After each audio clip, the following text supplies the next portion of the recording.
My name is Irina. I'm the CEO at Evil Martians, and I'm super excited about today's event. I don't know why, but it just feels overwhelming at the moment.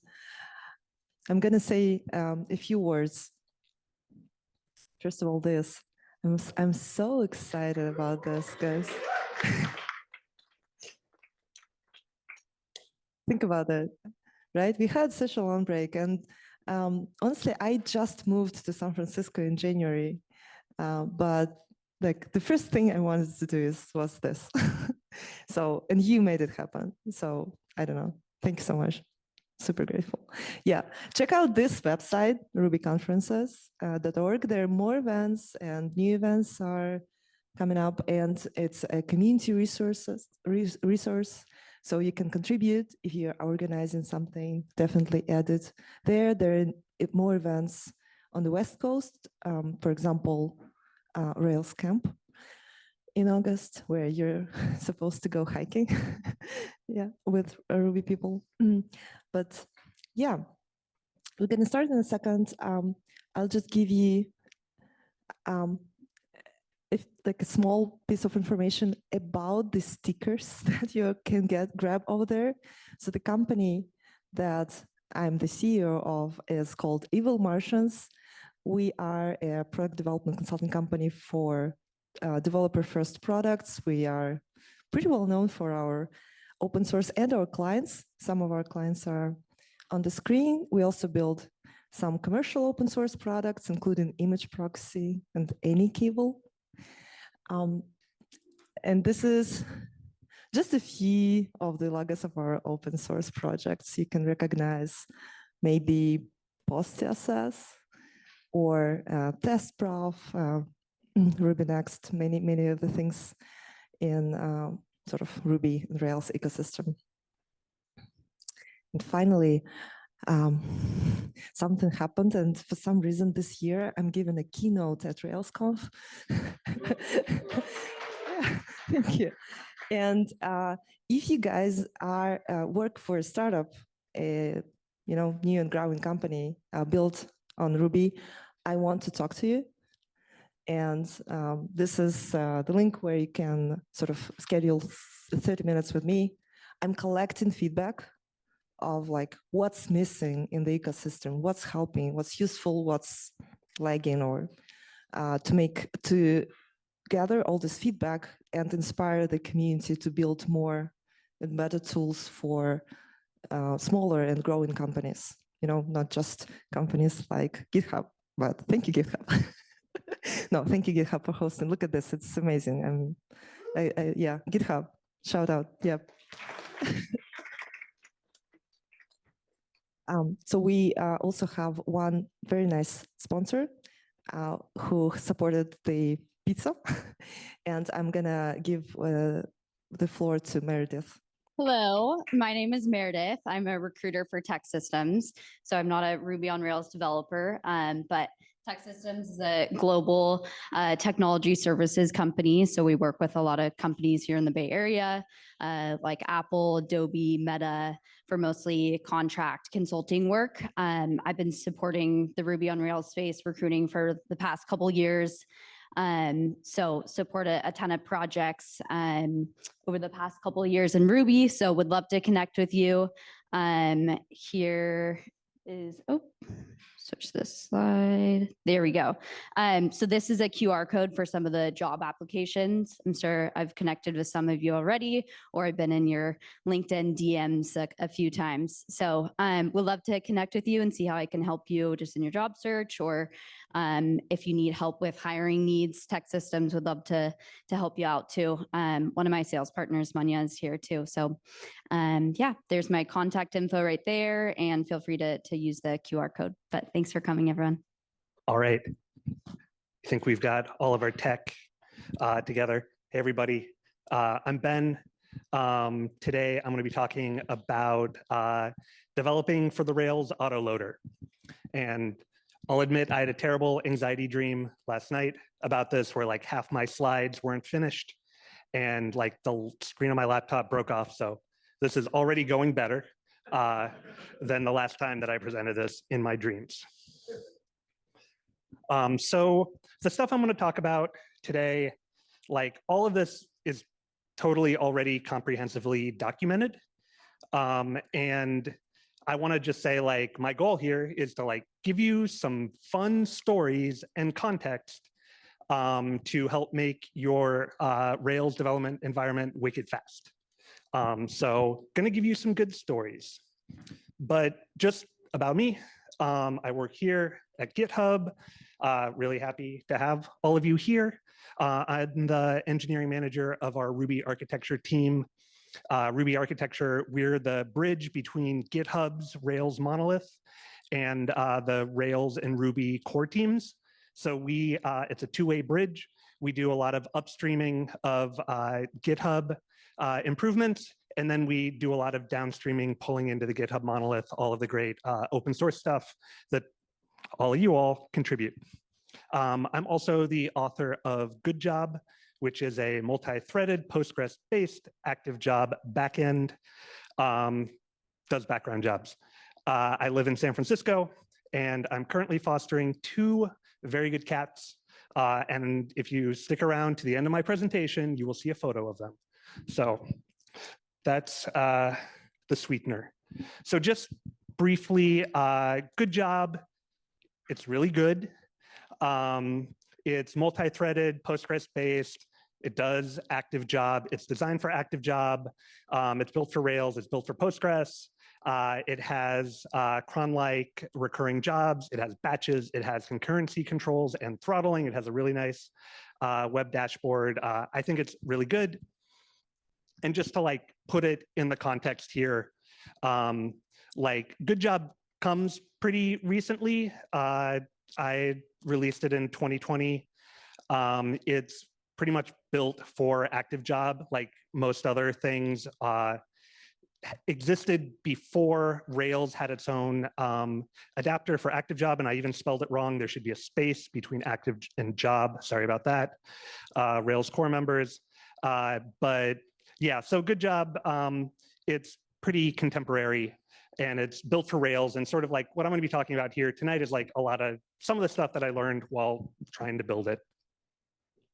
So in GoodJob, this is like probably the most popular feature request that I got when I was developing it, where people said, hey, I want to enqueue active jobs on a recurring basis so that it can be used as a replacement for cron. If you're paying attention to SolidQ, like just last week, they launched recurring jobs, started supporting it, which is awesome. GoodJob, we've had a little longer, but you know, SolidQ is great. So it's GoodJob. But this was like how everybody wanted it to work. They were like, I want to have my job class here where I define my job and what it does. And then I want to be able to have the configuration for it where it's like, for the cron, I want to live with my job. And I agree, it would be really nice to do it that way. And I didn't. The way that GoodJob does it is you have this block of configuration in like your application RB in Rails or an initializer in Rails, but basically like pretty far away from where you're putting your jobs in app jobs. And you just have this like block of nested hashes, and you have to like reference your job class with a string, not the constant. And then like the configuration, just to be really clear, the configuration does not live next to the job that is being configured. The way that then like GoodJob works is we have like all of these hooks where after your Rails application has initialized, we go through that hash, and then we like schedule it. So we say, okay, an hour from now, we're going to run this job. And then only then does it look at that string that is the name of your job, and then it constantizes it, and then it performs it later. So it enqueues the job. And a lot of what I'm going to be talking about is like, why the heck did I do it this way and not what I think everybody wanted? And I agree, which would have been super nice, which was that way. So here's here's the answer. We all want Rails development to be like really, really, really fast. And loading files and constants, you know, just to read that little bit of configuration is slow. And I think if you've been in the Rails ecosystem, you've probably heard all about autoloading and Zeit work. And I'm not going to talk about how they work. There's already a lot of like really good articles and talks about how they work under the hood. What I want to really talk about is like how to use them in a way that you aren't messing up all of this goodness that they give you, which is they make your application boot really, really fast in development. And just to be really clear here, like I'm talking about the development environment, development workflows.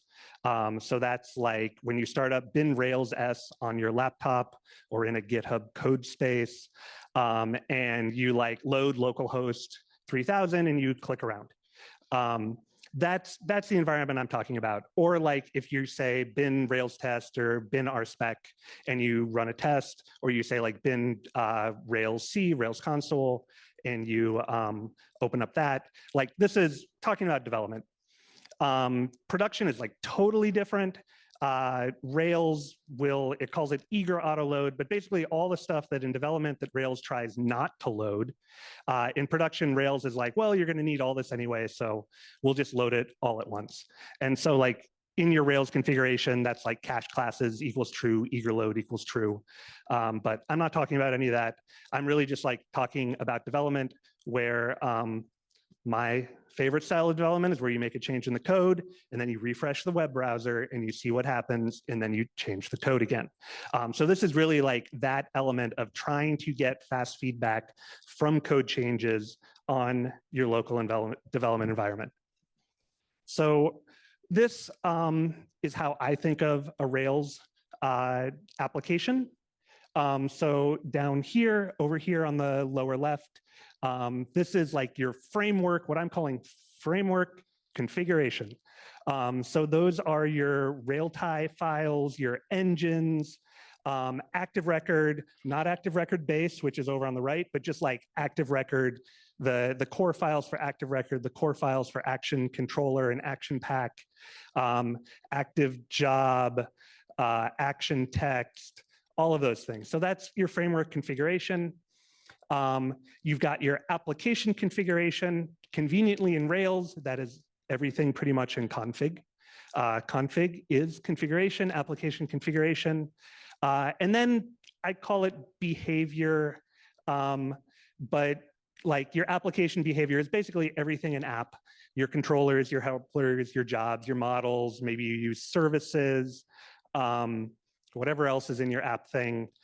Maybe you have an app lib, or like if there's stuff in lib where you're auto-loading lib, which is a new Rails 7.1 feature that they came up with after I wrote a blog post that was called "Don't Auto-Load Lib," and then Rails core was like, "Oh, we're gonna make that official."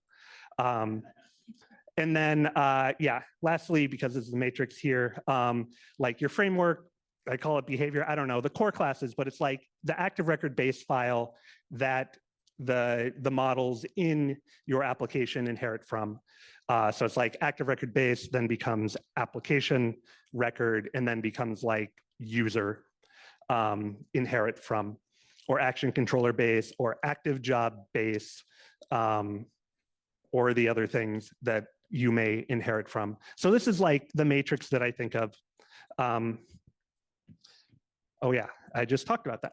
And so like the configuration over here is required during boot. So Rails, the Rails application imagines that you're like, you know what, anything that you do in this application and development, you run a single test, you're gonna need all this configuration and framework, application configuration, framework configuration. So it loads all of that. Everything on the right side with behavior is auto-loaded. The idea here is that Rails is like only load what you need when you need it. And what would be the fastest is if it just didn't load any of that at all. If you're running a single test, unit test for a single active record model, you don't need controllers, you don't need jobs, you don't need helpers, you just need to load that thing. So the idea with Rails is that it's trying to not load all of the stuff over in behavior until you touch it. And that is in service of just like you making a single web request or running a single test or opening up the console and like doing code reload and trying to make that really fast. And so a good application, a nice application, is going to load in this order. It's going to load your framework configuration, and then it's going to load your application configuration. And some applications, that is actually, your Rails application is now fully booted, fully initialized, right just over here on the left-hand side. Some applications, maybe then in order to get like fully initialized, they'll have to load some of like active record base. But usually I'm gonna run over here. By this line, your application should be fully initialized and not have touched any of these. And then when you actually load that first web page in development, or you run a unit test, it will then reference one of those and they'll get loaded and that code will load. So this is an ordered application, a nice application. This is the ideal thing that we should be aspiring to because this is the fastest way to load. And this is what like bad applications look like. All applications are like good applications, but these need a little more help. And so in these cases, during application initialization, they start referencing models, or they start referencing controllers. And when you reference, say, the user model inherits from active record base. So the user model now has to load active record base. And then also sometimes like, you know, you may have concerns, you may have modules, you may have mix-ins that also then load additional stuff. And so you just end up with a lot of stuff loaded and it gets hella slow. So hey, github.com, this is where I work. So this was something that I was debugging with a colleague a few weeks ago. This colleague is John Hawthorne, who actually makes the amazing Vernier Ruby profiler. And we discovered that when booting our github.com monolith, we were spending 4 seconds, and this isn't great. We were spending 4 seconds out of like 9 seconds, just like loading controllers during application initialization during boot. So that was really bad. If you're just trying to run a unit test as a Hubber developer, and you're like unit testing something that is very much not a controller, that is 4 seconds of your life that has been wasted loading controllers that you never need or are going to use.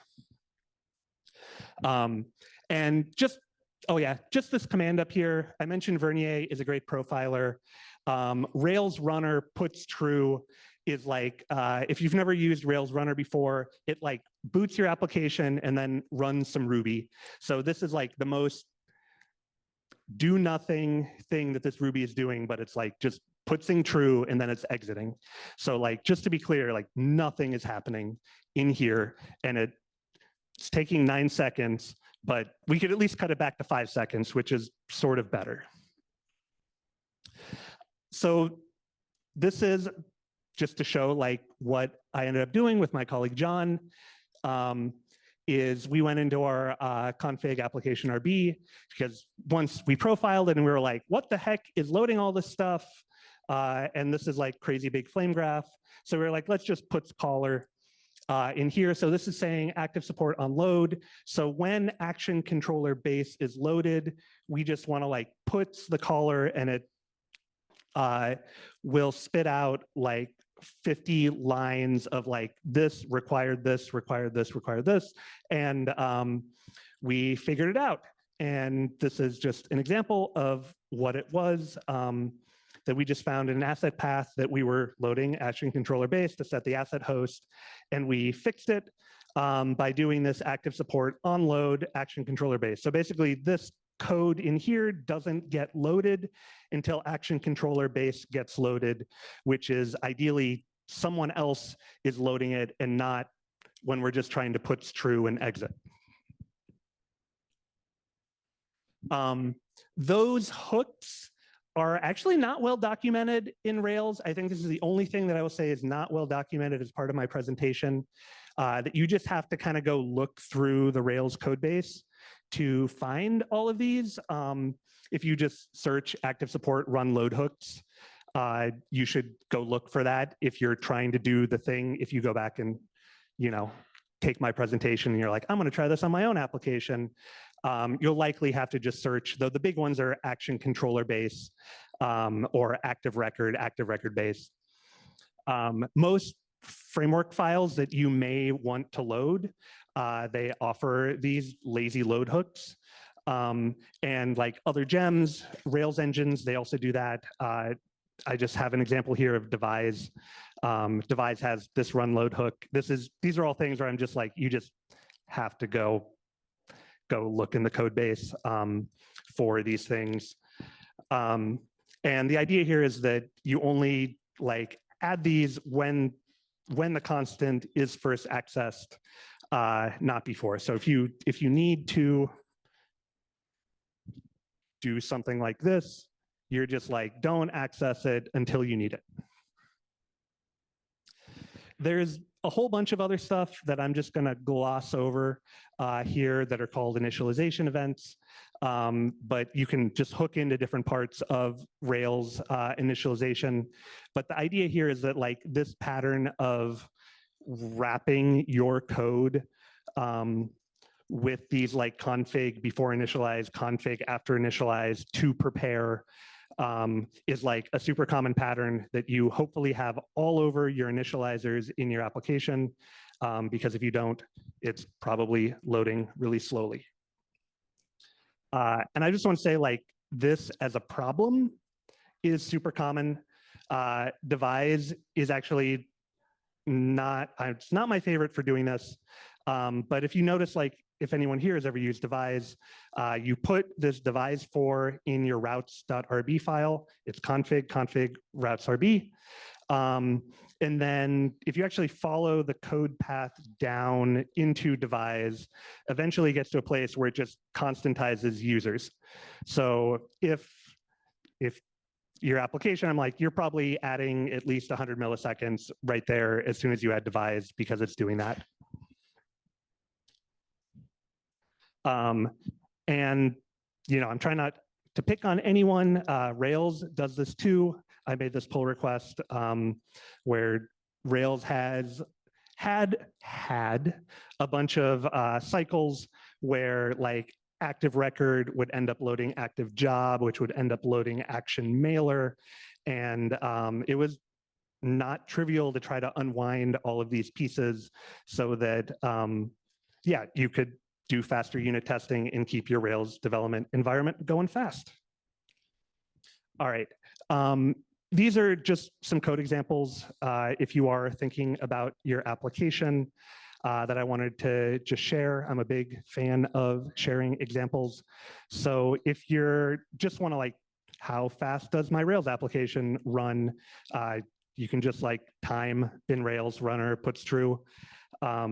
Recommend running it twice because boot snap sometimes will cache it. So the second time will probably be faster. Just want to really promote John Hawthorne's Vernier profiling gem. It is like really good, really good. Further debugging ideas. Again, just trying to like, I want to show folks, I'm like, look, if this is a problem that you do have in your application, like these are some things that you can do. There is no shame in puts caller and just dropping some debugging stuff in there. That's how I do it. I think I'm a serious developer. Even more stuff, if you want to hook into Zeitwerk, this is a way to do that where you can pull out all of the constants that are being loaded. This is just like a script that you're running directly. You can pull out the constants, you can initialize the application, and then you can go back and look and be like, did any auto-loaded constants get loaded? Which ones are they? And where did they get called from? And I ran this today. I wanted to make sure everything was working, and I discovered that action text actually has a problem. So Now there's more work to be done. Maybe I'll make a PR in Rails, but I discovered that action text was like loading content helper when it shouldn't have been, according to me. All right, so I'm gonna finish up here. Just wanna say, like, keep your Rails application booting fast in development. GitHub, we have like 40,000 Ruby files, I think, was the last time that I counted. We have like 800 developers working in that monolith. These things add up, milliseconds add up, so just keeping it fast, I think, is really important. Don't design interfaces in a way where you're like having to load those constants in order to drop configuration on them or to read configuration into them. And like, really, really just don't touch anything in app in your configuration, in your initializers, unless you really need to. All right, so just want to say the code and examples, like, if these things are interesting, please reach out to me. Like, I would love to make your application faster. The slides are there. Yeah, please, if you have a lead on a home for these two good lads, this is Cameron, and that is Monty, which is short for Fairmont, because we found him hanging around at the Fairmont Hotel. But they have an Instagram, Red Carpet Cats. But yeah, if you have a lead on a forever home for these two cats, please let me know. And if you want to make your Rails application, run faster too, also like reach out. Thanks. Okay, you might have seen this sticker over there. It's AnyCable. AnyCable is the product that we built, me and Vladimir Dementyev, who is the author. And the announcement is about our version 1.5. But for those who don't know, AnyCable is was originally built for Rails as a drop-in replacement for ActionCable. It brings two things: performance and scalability, because it's built in Go. It replaces ActionCable. It replaces all your kind of WebSocket infrastructure, making it super performance, super scalable. And it also gives you reliability, something like delivery guarantees for WebSockets, which is not present in other solutions. And also, when WebSockets are not available, it kind of falls back to other transport and stuff like that. So the new release is something pretty cool, because AnyCable used to be, like, I'd say a little bit more complex on the deployment side, because you needed to have essentially 3 applications: Rails, RPC, and AnyCable. Now we can continue simplifying AnyCable for more use cases. Now we have a standalone mode that works for Hotwire. So if you just use ActionCable for Hotwire, you will have a super simple setup for AnyCable. And there's more. Essentially, we provide a simple PubSub, kind of simple abstraction. Yeah, a few more details here, but you can find us on GitHub, of course, and find out more there. Now, Adarsh, go ahead. And next up, Marco. Thanks, Marco. Okay. Hi, everybody. I'm Adarsh Pandit. I'm the executive director of Ruby Central. If you know Ruby Central, that's great. We have 2 main jobs. Good jobs, maybe. We put on RailsConf every year and RubyConf. So all those events are one job. And then the other good job that we do is that we keep Bundler and Ruby Gems working for all of you all day, every day. Every time you type bundle, we make sure it keeps going. I would like to redirect that applause to all the people who actually do the work. But so that's what we've been up to. And I want to just say a couple of things about that and the meetups that we've been investing in also. So we have undergone so many different changes in the last couple of years with the pandemic and with absorbing the open source work in Ruby Gems and Bundler. And it's It's been awesome. We've changed a lot about our team and the way we're doing events. We did, for those of you who were at RubyConf in San Diego, we added a hack day or community day where basically open source maintainers each held a table and you had a chance to pair program with them, or close a bunch of open issues, things like that. Gemma from the Ruby core team closed so many issues that the core team in Japan thought something went wrong. And so that was her project. And we're going to do the same thing again at RailsConf in Detroit, my hometown, in May. It's May, I'm going to say 7th through 9th, but all the details are at railsconf.org. Tickets are going up in price on April 1st. And if so, make your plans now. The flights are actually pretty cheap to Detroit. If you haven't been to Detroit ever or recently, it's very different than it used to be when I grew up there. It's has a very vibrant art scene and very kind of fancy food scene, if that's your thing. There's a lot of really neat things going on. So I strongly recommend you check it out. If you have any questions about that, let me know. We are still just barely under the cutoff for sponsorship. So if your company is interested in sponsoring it, RailsConf, please do let me know. I can direct you to the right people. RubyConf will be in Chicago this year in November. So that's November 13th through 15th. And tickets for that will be on sale soon. We have a sign-up list for that at rubyconf.org. And we're also taking sponsorships for that. So the conferences are really exciting, and it's a great way to get together with Rubyists from all over the world. It's so much fun to see people in person that you only know on the internet just from their little, tiny circular picture. So definitely, we'd love to see you in Detroit and Chicago.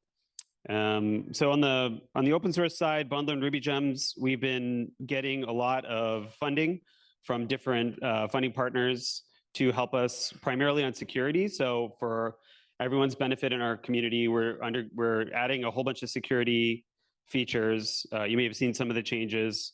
And we also have, thanks to the sponsorship of AWS, we have a full-time W2 security researcher in residence, Samuel Giddens, who is constantly working on security, again, for everyone's benefit. So that's pretty exciting news. And I've been with Ruby Together and Ruby Central as a board member since 2016. So being able to get people paid to work on open source is a really exciting thing for me.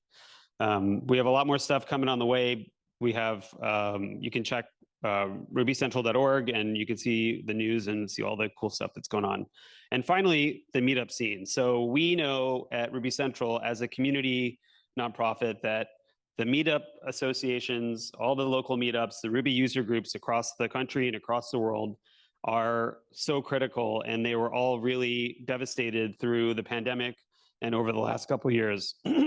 Even before that, there hasn't been a Ruby San Francisco-based Ruby meetup in a long time, since Fog City Ruby. Am I wrong? I think that's right. So I'm super, super happy that we're all back together and we're starting again.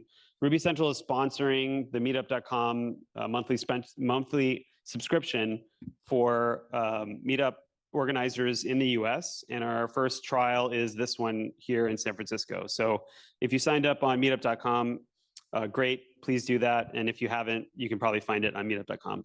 I am the current organizer. I would love lots of help because I have other jobs that I need to be doing. So if you want to help organize the next meetup, please get in touch with me. I'll be over there. I also have stickers. So that's another incentive for me and maybe for those of you who are less socially inclined that say you're a real gem. So that's an incentive for you to come chat with me. But we're also looking for places to host. So thank you to GitHub for hosting here, but we're also looking for a host for next month and speakers, any of that. So if you want to get involved, please do. And thank you to Irina for putting all this together. Thanks. All right. I'm Marco. Nice to meet you all. If we haven't met, please come talk after this to me. I want to talk about hotwire stuff I've been working on the last few months, or even years if you want. So even though most companies are using React and other frameworks for building their applications and building their UIs, there's always been this one other alternative, which is the hotwire kind of way of building apps. And it's been the kind of Rails way to do that for the last decade or so. And with Rails 7.1, all the things got default in Rails, and there's more and more enthusiasm in the community to build more features and apps using it. But then again, it seems like there's not a lot of resources on how to build stuff really well, or how to approach things, and how to go about using Hotwire in your Rails applications. I've been working on a bunch of related projects in the ecosystem, but as you know, it's a little bit complicated to get started, I feel like. So what we want to do with the Hotwire thing is pretty much saying we want to use whatever we have on the backends and reuse that logic for building our UIs as well, without having to duplicate whatever we have on the front end. So everything kind of stays where it belongs, kind of, if you like building apps on the server side. So this is super nice to build that kind of applications that way. And I see a lot of people say that like Hotwire is kind of the way to eliminate all your JavaScript, but I feel like that's not the whole motivation to build apps that way. I feel like it's just a way of reducing the amount of JavaScript you have to write yourself, and it's not getting rid of it. It's mostly just using the right amount of JavaScript to get your stuff done. And what we call this is like progressive enhancements, and both Stimulus and Turbo make really good use of that. It pretty much just means that you use the default HTML elements, but then over time, progressively enhance them with more JavaScript and more like interactive parts. And there are some frameworks to do that, like Stimulus, to kind of add more stuff, more interactive stuff to those elements. But then again, kind of what's lacking in Hotwire right now? Mostly, I feel like it's the framework-specific documentation. If you used Hotwire before, there's no real guide on how to use it with Rails. There's some documentation, but there's not a lot of it. And that's super what's missing and bothering me, that I wanted to build something for it. There's no guides to kind of guide you through how to approach those problems and how to discover what's available for you to use. So if you look at the landscape of kind of the terms that float around the ecosystem, you can see some of them here, which is kind of why I wanted to build something to help with this and kind of motivate people to also contribute and help improve those documentations. That's why I built Hotwire.io. It's kind of a website community-driven to build guides and framework-specific documentation to help with people that want to use Hotwire in their stack. All of this is not specific to Rails. You can use this with pretty much any server-side framework, which is also another reason to build more integrated documentation for other frameworks as well. So I feel like this is kind of the server-side, the JavaScript ecosystem for server-side applications. And we have been building out this ecosystem page where we show all the different projects that are out there. So you have an idea what's actually available and what exists. But we also have these sections, which we call the use case sections, that you know what you could do or use Hotwire for, and have some guides for them as well. And we want to build more frameworks, for guides for more frameworks, so you can get started in any of the frameworks in Ruby or in any other language you might be using. And then again, there are a lot of other frameworks that are making some use of it right now, even in their own official documentation. But there's so much more that we could do, even like Roda that we see later, how we could integrate Hotwire in those frameworks as well.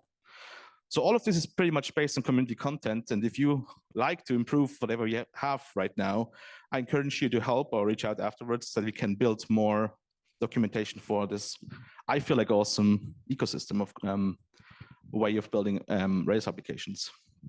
So if you have anything written yourself or want to write something in the future, we'd love to feature it here. Or if you want to write a specific guide for the website, contact me. So we'd love to see your contribution.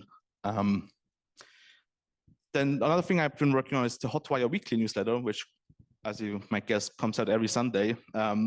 So if you want to keep up with whatever is new in the Hotwire lands, you can subscribe on hotwire.io/newsletter or check out the socials online. And that's pretty much it from my side. Yeah, thank you. I've been building infrastructure clouds for a long time. And if you want, you can get these slides at slides.com, FDR, Farina, Daniel, Robert, twice. And I'm founder of Ubicloud. And what is it? It's a new IaaS. You can compare it to AWS or GCP or Azure. It's also an open source Ruby program. You can take a look. And it's focused on core products, 10% of the features, 30% of the price. Right now, it's more like 3% of the features and 30% of the price, but just wait a little while. And it's written in Ruby, which I didn't really think was interesting. But then when I tell people that, they say, that's weird. And are you sure you want to do that? And did you learn anything in the last 13 years? And other things of that nature. In fact, it's a surprise to me to hear that it's like, ooh, a startup is using Ruby. I'm like, okay. I seem to recall it's a thing people did. I just never really thought about it. So I've actually written a lot of these systems. The first one was at the Heroku Department of Data, which if you use Heroku Postgres, that's a lot of code I wrote, probably refurnished by now. And then I left and I said, okay, that was a pretty good job. So I guess I'll make the same job at Citus Data, where I met my co-founders. And that was a data warehousing startup on Postgres as well. And I think that was the biggest, I managed to shrink kind of improve the conciseness by maybe double at Citus Data, probably because I knew what I was doing. And then I went to Crunchy Data, which is a really good hosted database product. You should use it on all 3 clouds if you have any problems with RDS or similar. And then eventually, one of the co-founders, Ubicloud, says, I have this idea I think you'd be good for. And I said, okay, what is it? He said, I'll let you know in a year. I said, okay. And then he said, well, I think we should make an IaaS. And that's now what I'm doing. I mean, it runs instructions and loads huge pages. So it's the same as Postgres, right? I mean, it's just the same thing. So the background, I kind of want to do 2 things. One was I wanted to talk about Roda HTTP routing. Because I thought that there should be enough code in a code meetup. It just seems very important. But then I kind of wanted to address the question I always get, which is, why are you so strange? Because it happens all the time. When I was trying to figure out what do Ruby community people think about, I went to Reddit and people were like, is Ruby dying all the time? And I'm like, okay, not something I was really looking for, but all right, So I was just like, what are people thinking about? And I kind of thought that my very unusual experience using Ruby, I don't know if it's gonna make you feel better or worse, but it'll make you feel differently. Okay, so Roda, we'll start with the specifics, because it's the fun part. It's a routing tree framework. And so what is the routing tree here? It's actually just a series of nested blocks. And you could see this as an alternative to before filters. I think both Sinatra and Rails have before filters. Well, you just write code. That's the before filter. You're like, okay, you basically proceed from top to bottom. And when something matches, you go on the block. And when it doesn't match, you don't go on the block. So if you want before, we'll see an example of this. So let's take one example here. If we start with a request, and it's on item/whatever, then we go into this arm, and then it supports types to match each fragment at a time, between each slashes. And here we load an item instance variable, which is available to templates and all future code, because remember, just top to bottom, right? And so here, if it's a get, we match gets. We're inside this arm here. We can render item. And if it's a delete, we can delete the item. And this is presuming a somewhat normal, ORM. So it runs a delete statement. But if it didn't match items at all, we can match any string and say, hey, here's a string you sent me. This is, I hope this conceptually sort of seem very simple. I would say Jeremy Evans, the guy who wrote this, used Sinatra for many years and then thought, I think there's a way to improve on Sinatra. I don't know if he said this himself, but he just said, he started developing Roda. And actually my colleagues were saying, I wonder why he's doing that. Could it possibly be worth it? This is what he did. But that's a little bit of a toy. So I want to kind of show you what very framework intensive Roda code looks like. The conceit is exactly the same. You get a request. Now, instead of familiar symbols like maybe on or is, where you kind of get the idea and then .get, we see public and assets, and then on webhook, that one we saw a little bit before. And then this plugin hash branches and check cserf. Very important to check your cserfs.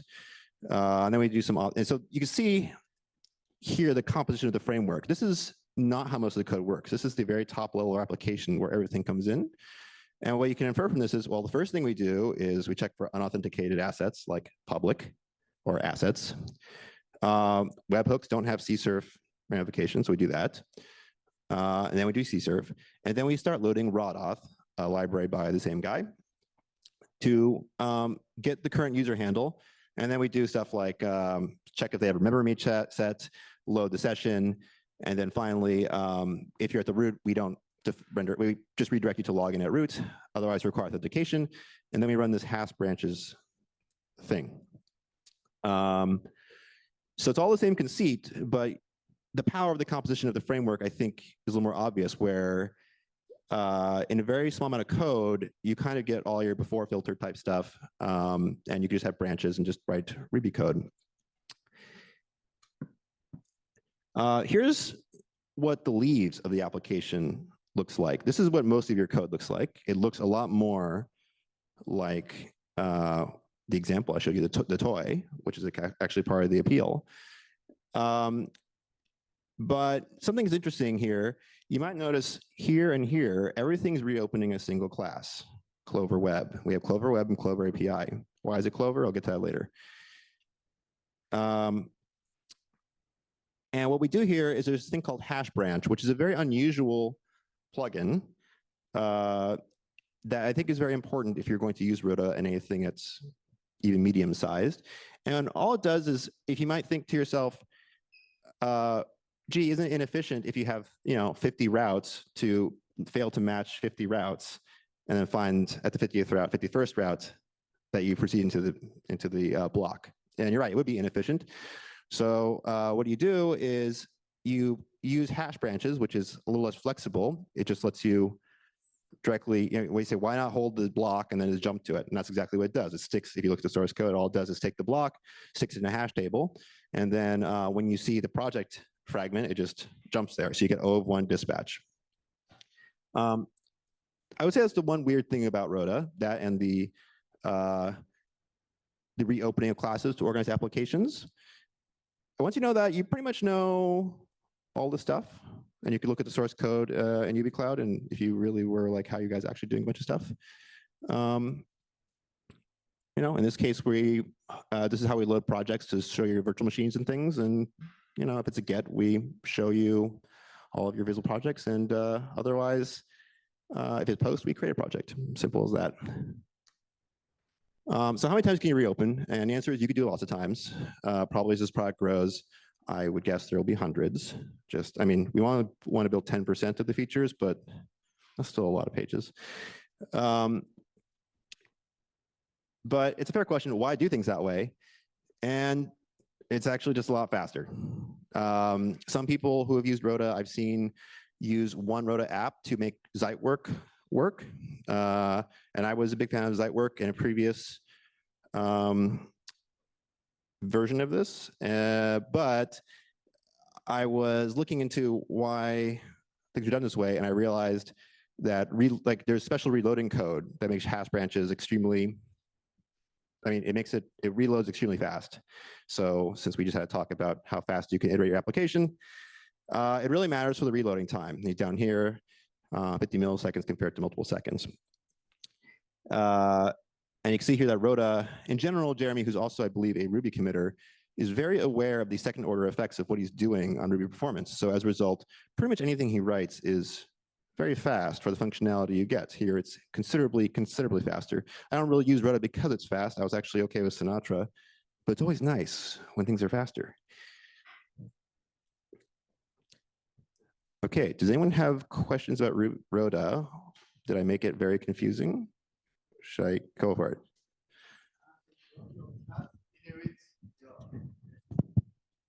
Your class inherits from Roda, and when you reopen it, and it doesn't inherit from Roda, I also know it works Well, it's really just defining one class in 10 files, right? Because it runs the hash branch block, and then it just runs it over and over again. It does, each time you give it kind of its name.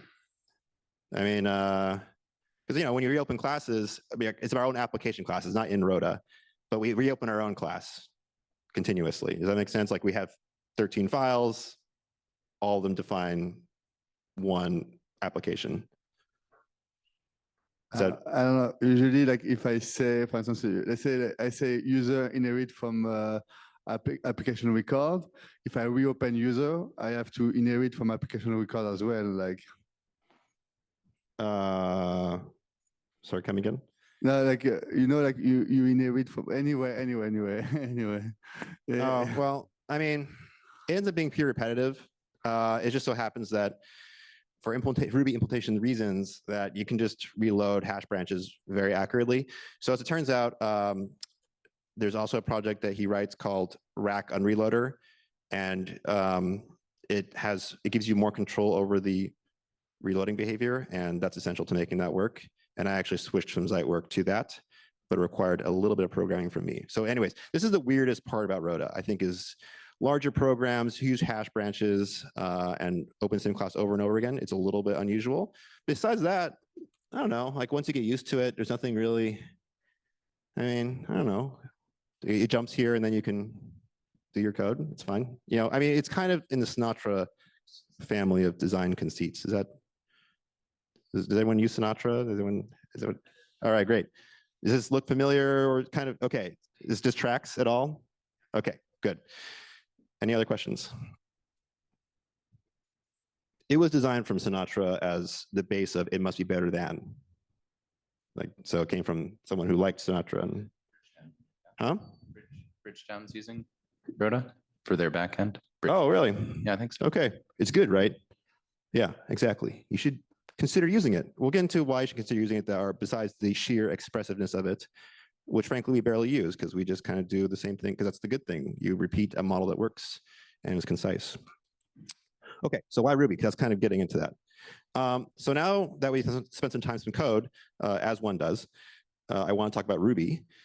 So personally, I haven't ever given a talk at Ruby conference. I just kind of used it. I found it practical. And I always reviewed alternatives every time I had a new project to write, which so far this is the fourth one, and nothing looked as practical. So I kept writing Ruby. And as I was alluding to earlier, some people, they're surprised. They're like, investors are surprised.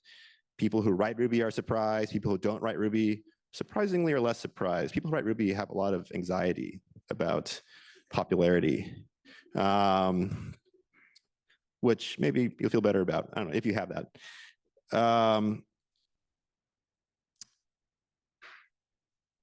Yeah, I mean, that's what this is about. Okay, so I kind of want to look for, I never written any Rails. I don't know a single thing about Rails. I've never seriously worked on a Rails application. And in fact, it wasn't even really my choice or decision. It actually had to do with one of the people or two people in the acknowledgement section. So I kind of want to look at this stack where I have this I try to be a value neutral legend about key dependencies and things I use in those four projects. And there's Ruby, SQL, Sinatra, Postgres. And then 2024, that's like, 13 years ago. And then 2024, there's Ruby, SQL, Postgres, Roda, and Roth. Okay, so what's different? Ruby was hot. No one questioned you for using it for anything but, things where it might be very strange in 2011. And I think it's hard to relate, but in 2011, Postgres was extremely strange. Like the fact that, like at Heroku, people say, Rails is a MySQL project, and every once in a while there's these annoying bugs that happen, and you're a Rails company, so what the hell are you doing? Why are you rolling this boulder uphill? And investors, because I worked at previously a fork of Postgres company, they would say, well, maybe if you based on MySQL, you'd be more successful. So in my view, like my weird factor has basically just switched places in two dependencies and maybe got a little weirder because I think Sinatra still has a little bit more, history and knowledge than Roda. And the question is, did it really matter to how I perceived the engineering of either project and its effect on my life? And the short answer is no. That's why when people said, "Oh, it's weird you're doing that," I said, "Doing what?" I was just doing the same thing. So if Ruby still is very good, then why did it become weird for people? And did something bad happen? And frankly, I don't know. because I never given much thought to being popular. I was very used to using unpopular dependencies, unpopular databases, unpopular web servers, unpopular ORMs, right? The only thing, I only get one popular thing at a time, maybe two if you count Linux, sort of popular. In fact, I would say that my life has basically gotten better, which is one reason why I stick with the project. And I think one thing that's important to maybe understand about, I mean, you could say me personally, although it's not personal, is I came from a very different set of priorities than Ruby. In 2011, I came from the Postgres world. Postgres and Ruby were not, except in Japan, not yet married. Postgres is a very conservative project. And that was not what Ruby was in 2011. Like 1.8 to 1.9 was very painful. And, the Rails was always breaking stuff. I mean, it was just not, it didn't really seem like the right fit intuitively. But over time, I think maybe my perception of it is just very different than people who have been doing Rails for a long time. So let's look at the common interpretations of Ruby. Some of which are laudatory, some of which are the opposite, and some of which maybe are both or come from the same thing. And people often use terms like inspired or artistic or romantic terms. It's productive, about happiness.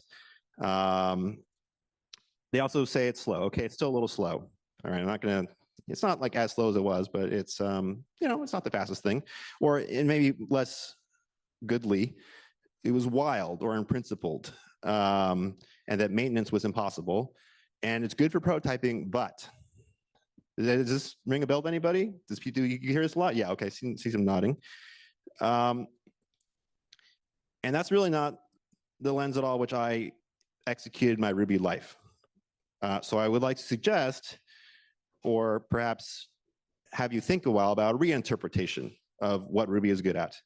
And in my mind, it is stable, it's rigorous, or it's useful in rigorous operations. It is prudent, it is quite restrained, and it's economical, and yeah, it's still a little bit slow. I'm sorry, it's not the best thing, but it's not the worst thing for a certain kind of work. And some aspects of the slowness are hard to fix, actually come into the advantages. That's what makes it so devilishly difficult. So I like to talk about language stability and restraint. So in 2011, I started writing Ruby. And there's 1.8, 1.9, and there's like Rails is breaking all time. And then, but around 2013, I think this is the key year, keyword arguments were introduced to the language. And then it didn't change a lot. Keyword arguments, like at the moment you reach the moment of stability, of course you don't know it, because next year it could be something else, but there wasn't. Keyword arguments not only made the language better, and it's a fairly conventional feature, it also started slowly to make code be written in that way. So code started to normalize the keyword arguments, and I thought that was just an improvement rather than throwing hashes everywhere. And then things kind of stopped. 2013 is a very important year, I think, in this story. And in 2016, I guess the Ruby core people decided that actually working on the less legible, very difficult system features like performance and multi-core were important, and Ruby 3x3 begins.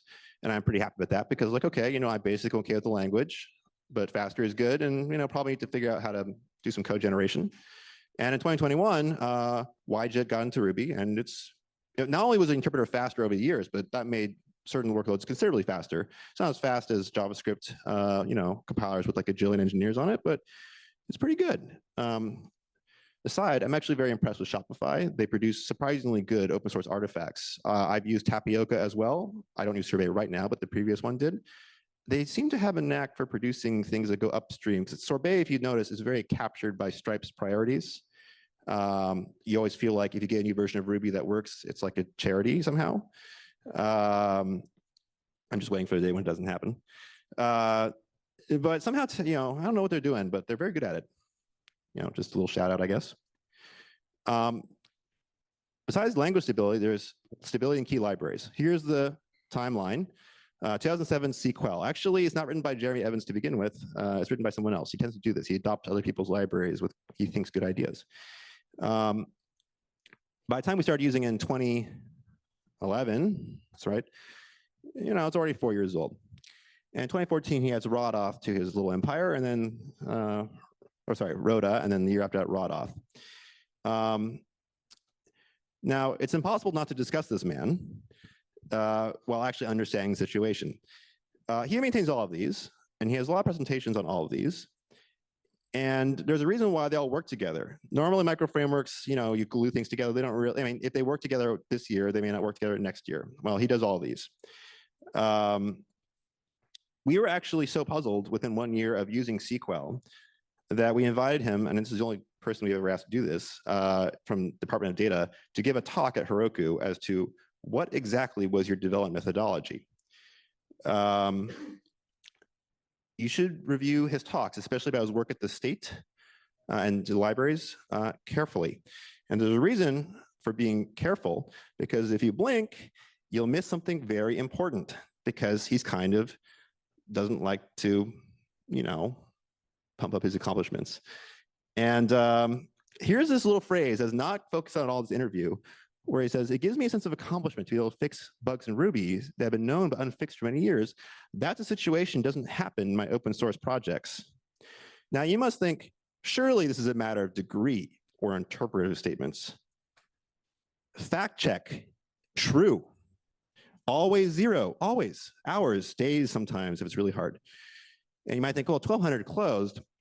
That's not, it must be because no one uses this. I'm like, well, I would think that too, but let me tell you, it's the weird one where it's just has a lot of features, it's quite complicated and very few bugs.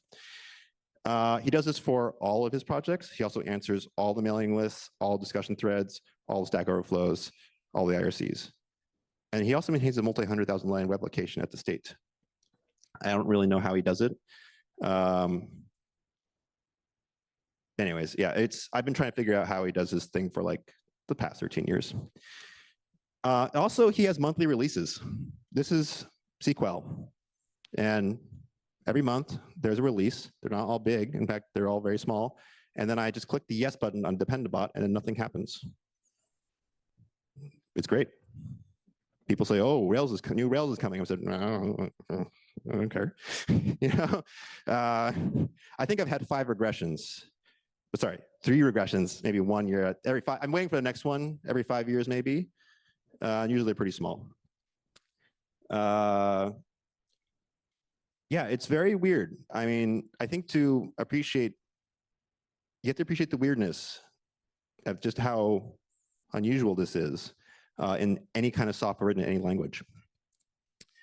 The other weird thing is plugins in his software. Plugins are not peripheral pieces of behavior. They're closer to configuration or options. This is SQL's plugin list. I'm not sure if I got all of it because I thought it would just be completely unclear. It's actually a web page that this is a screenshot of. There's a lot in there. There's all sorts of options, all sorts of optional things. He's very sensitive to distributed costs. That's why his Ruby libraries are quite fast. So he only loads code you absolutely want and need. And sometimes, actually, this is one area where generative AI has been very helpful. Sometimes it says, hey, there's a Ruby plugin that does what you want. I said, or for SQL first party. And I said, really?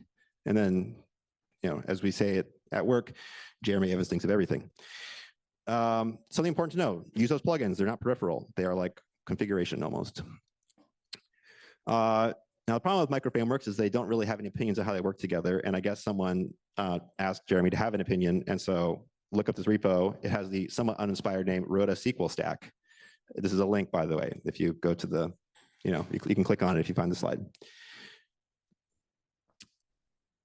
Okay, so I would like to move on from like the personal, because it is very important to understand this trio of projects, how it's released and why they remain cohesive, and also their bizarre level of quality.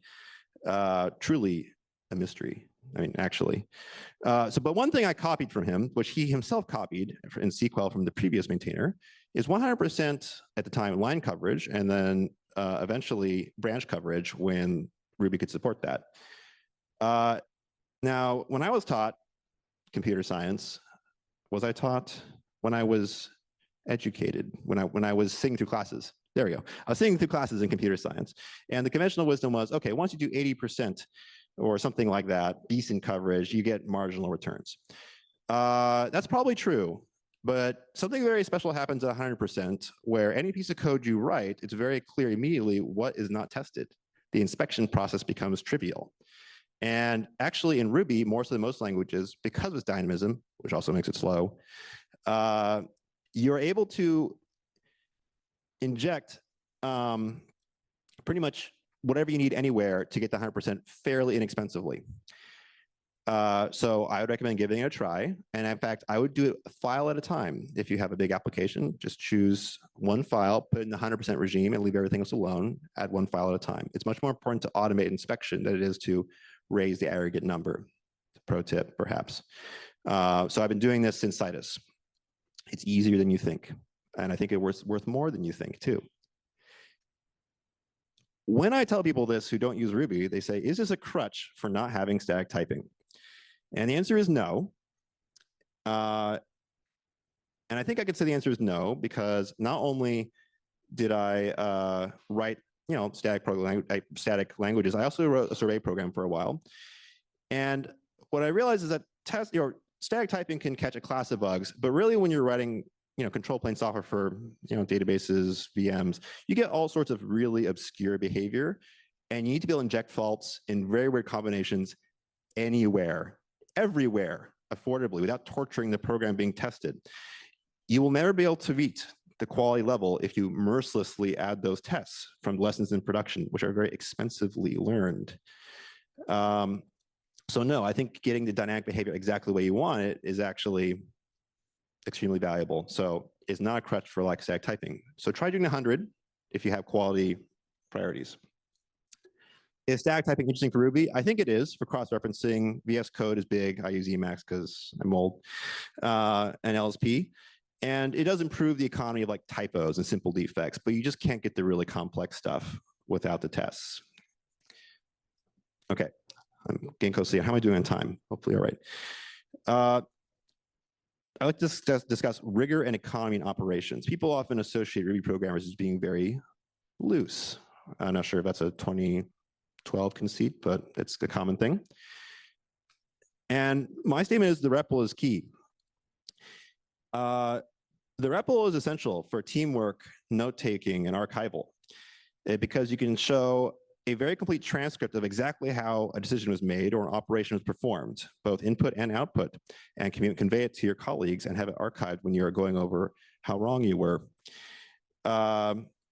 Instead of waving your hands or working through, and I see this happen with like Go programs, for example, like you're doing SQL statements because it is an interpreter to control the program. Just use the symbols in the program you hack every single day. This unification, I think, is key to the cost effectiveness of all 4 operations. Also, you can do reporting. It's pretty complicated. This is purposely really, really small because it's actually a very complicated report where I'm doing stuff with the GitHub API and the database. And yeah, you can do pretty complicated stuff in the REPL that's throwaway and very cheap. Very important for figuring stuff out. Rigor. It's actually very good in Ruby to write to operating systems that need to be rigorous. You can learn a lot more cheaply. And Ruby is just much better at this than similar languages. And I want to discuss a little bit why. It's actually very short near the end. Like there's other languages, REPLs, they kind of have a similar philosophy. Why is it better? And it's blocks. And you say, what is this, 2009? You're going to tell me about blocks? Sure. When I first encountered blocks, I thought they were an interesting variant of Lambda. Like when you take scheme and, okay, don't do that anymore. But when you learn some, basic Lambda calculus stuff, they're like, oh, these are a weird version of first-class functions. And in fact, there's also first-class functions. And you think, ick, this language has 2 very nearly similar things that are not the same, and that's not orthogonal. And you're like, this breaks all design rules. And what is this garbage? Okay, that's me from like 2011. But I come to appreciate that the way that they influence control flow, although complicated, and the way that they interact with methods being more special than just, like a PL theorist Lambda calculus is actually essential to how they work. That, and they are white space insensitive enough to let you catenate stuff into the prompt to make it humane to chain very large expressions. So blocks, that's really the reason I do it. So the end and conclusion, I think Ruby fits my choice of problem very well. and it's gotten better over the years. Concision with blocks, being able to capture knowledge through tests from horrible things in production. Very rigorous documentation and teamwork through copying REPL transcripts, and very high quality of key libraries due to one really weird guy. You might be surprised how often that happens. There's this guy named Tom Mullane on Postgres. He's kind of essential. And all those virtues are really about, you could say, oh, develop productivity, but it also translates to reduced personnel. And the thing about reduced personnel is not only does it cost less, but software does not scale linearly with personnel. More personnel makes the software go mad one personnel at a time. So if you can cut 20% of your personnel, you get a much more sane piece of software. And these are not, I think, the standard ways to analyze Ruby. They're related, but usually people talk about expressiveness and things like that, whereas I'm like, okay, basically I can get more functionality in smaller space and I think higher stability than what you'd get in, I don't know, Rust or TypeScript. I mean, TypeScript, I feel like everything changes every 3 years. And maybe that's kind of not what people were thinking in 2013 when people formed their opinions, but that's how I've experienced it. Thank you. You got time for questions? Does anyone care? Okay. The slide? Oh, slides.com/FDR, like the president twice. Other questions? Any of you use SQL before? That's probably Roda. Okay. Oh, okay. There's like 4. Did any of you realize how weird it is as a software artifact? Any of you? Did any of you invite him to give a talk at your place? You should do that. I mean, he might actually do it. My name is Vladimir. I'm working with Irina at Evil Martians. I don't have like about slides for this meetup. That's more like for conference stuff, and for this event, I would like to be less formal. But actually, the number of people is greater than at some conferences, which is like a bit more stressful. But anyway, yes, I'm a Rails fan. I have a lot of Rails stuff. And today I'm gonna make Rails kind of suffer a bit, and but we will get through that. Okay, let's talk about Rails and WASM, WebAssembly. Okay, we're gonna progress slowly. So Rails is a web framework. That's actually a quote from the official website, right? What's interesting here is like everything needed to create database-backed web applications. Interesting, right? If it sounds like you cannot create a Rails application without a database, which is not true. But yeah, raise your hand if you ever created a Rails application without a database. Yeah, you see, like a lot of people doing that. I think we should tell Rails Foundation to remove this database-backed web applications from the website. We're losing our audience. Okay, WebAssembly or WASM. I don't know how to correct it. Actually, it's called, but let's go with WASM. Okay, it's a binary instruction format for stack-based virtual machine. You know how we kind of starting to make everything more complicated in this talk?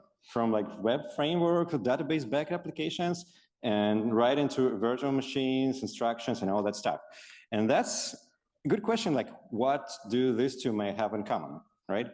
Like why do we need them to play together? So let's start with the second part and talk about why we should care about WebAssembly at all.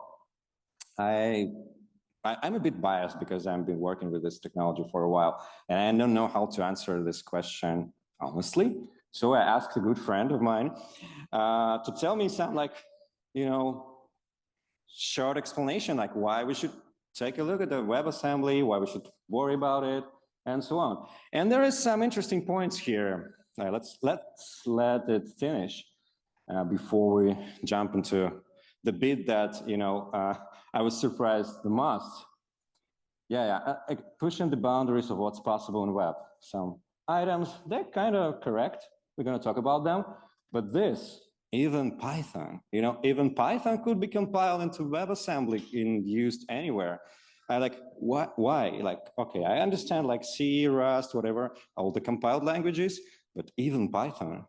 So that's why I'm here today to get rid of Python and replace it with Ruby and Rails and demonstrate you that actually that, well, maybe even make more sense than putting Python everywhere. Stop doing this.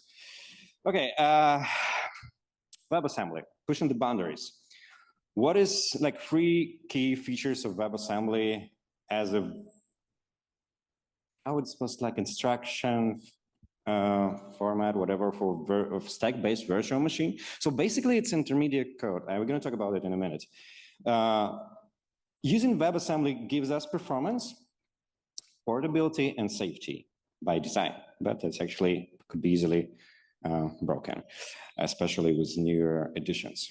When we talk about performance and portability, we need to take a look at how WebAssembly works. What is it? So WebAssembly is this WA module, so instruction set.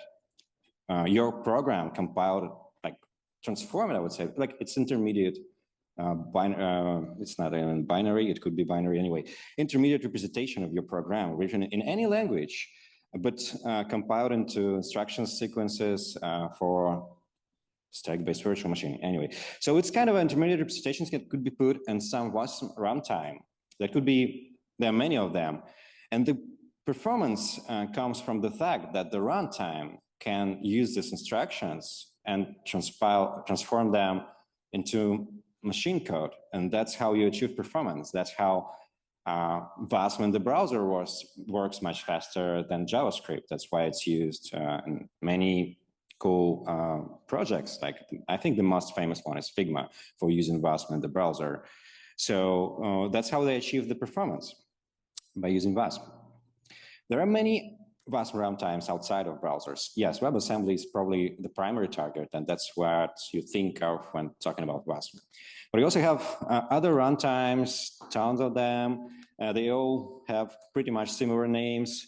And you probably heard of some of them, but mostly they used under the hood of the technology you use, somewhere on the serverless platforms, maybe within other systems as embedded scripting engines and so on. And another thing to talk about, so there are many runtimes that we could target, and most of them could be embedded into other systems as well. The big thing, like I think the big step forward was made like 4 years ago about with the introduction of WebAssembly system interface standard. That's basically was the movement of going away from this browser-based philosophy to being a universal format for pretty much anything. Because originally WebAssembly was built for browsers, like to solve performance and sandboxing problems. But then it turned out that it's useful as an embedded and a sandbox environment pretty much anywhere. And we need to make the API for the runtime independent of the JavaScript runtime. That's how a system interface appeared, and I'm talking about it because now that's something that is related to Ruby. I don't think like a lot of people noticed this part of the Ruby 3.2 release notes, even though that was the very beginning of the release note, and it's a pretty huge explanation what has happened. But Ruby got WebAssembly system interface support and Ruby 3.2. That means that now Ruby C code, or the one that we used to write Ruby VM MRI, I'm specifically talking about this one, it now could be compiled into format compatible with this new standard. That required some changes into C code, like adding some hacks around it. I have no kind of a relation to it. I only read WASM code, not write it. But anyway, that made it possible to compile Ruby itself into WebAssembly, the whole Ruby VM, and use it, for example, in the browser. That's what the first use case, like running IRB in the browser. So that's how we got better support for Ruby and on WebAssembly, because we cannot say that that's the beginning, because prior to that, it was possible, since Ruby is written in C, and it was a great, and still is, a project called mscript, which allows you to compile pretty much anything written in C and C++ into WebAssembly. And it's, I don't know what, like right now it's also universal, but it originally targeted browsers as well. But that was a bit hacky way of like compiling a black box thing into WebAssembly. Now Ruby itself knows about WebAssembly compatibility. It makes it more efficient and less hacky to use it. So Ruby on WASM. So we can run Ruby on WebAssembly. Why? Why do we need it? Like, okay, that's a fun, achievement. I think that's cool. But what it matters? There are many reasons for running Ruby on WebAssembly. We can build interactive playgrounds, learning materials, we can embed, and so on and so on. Okay, I'm not going to recall it everywhere. I want to highlight the last item from the list. It's Prism Ruby parser. It also ships as a WebAssembly model. It itself is not written in Ruby, it's written in C. But that's a good example of WebAssembly portability, because now you can, if you want to parse Ruby code in your language, it's highly likely that your language already have support for WebAssembly runtime. You can load Prism WASM into your runtime and parse Ruby code without using Ruby at all. And it's tiny WebAssembly model that you can use anywhere, like in Java and Haskell, Rust, whatever. So you can parse Ruby with any other language. Okay, about playgrounds, there are already many projects using Ruby in the browser. The official Try Ruby lang.org website, where you can just go and play with Ruby and the web browser. And a couple of more interesting projects I would like to probably demonstrate right now. Let me just figure out how to share my web browser. Okay, I think I should stop the presentation and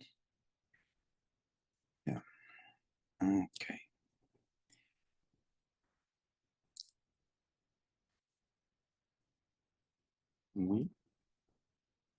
Oh, whoa. Sorry, that's gonna be tricky. Maybe. Oh, yeah, that's better, right? Oh, nice. Wow. This is great developer experience. So this is Ruby in the browser. And what's good about this particular, okay, I need to navigate here.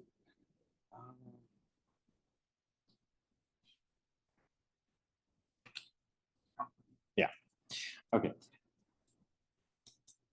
We, oh, yeah, no, okay, that's another one.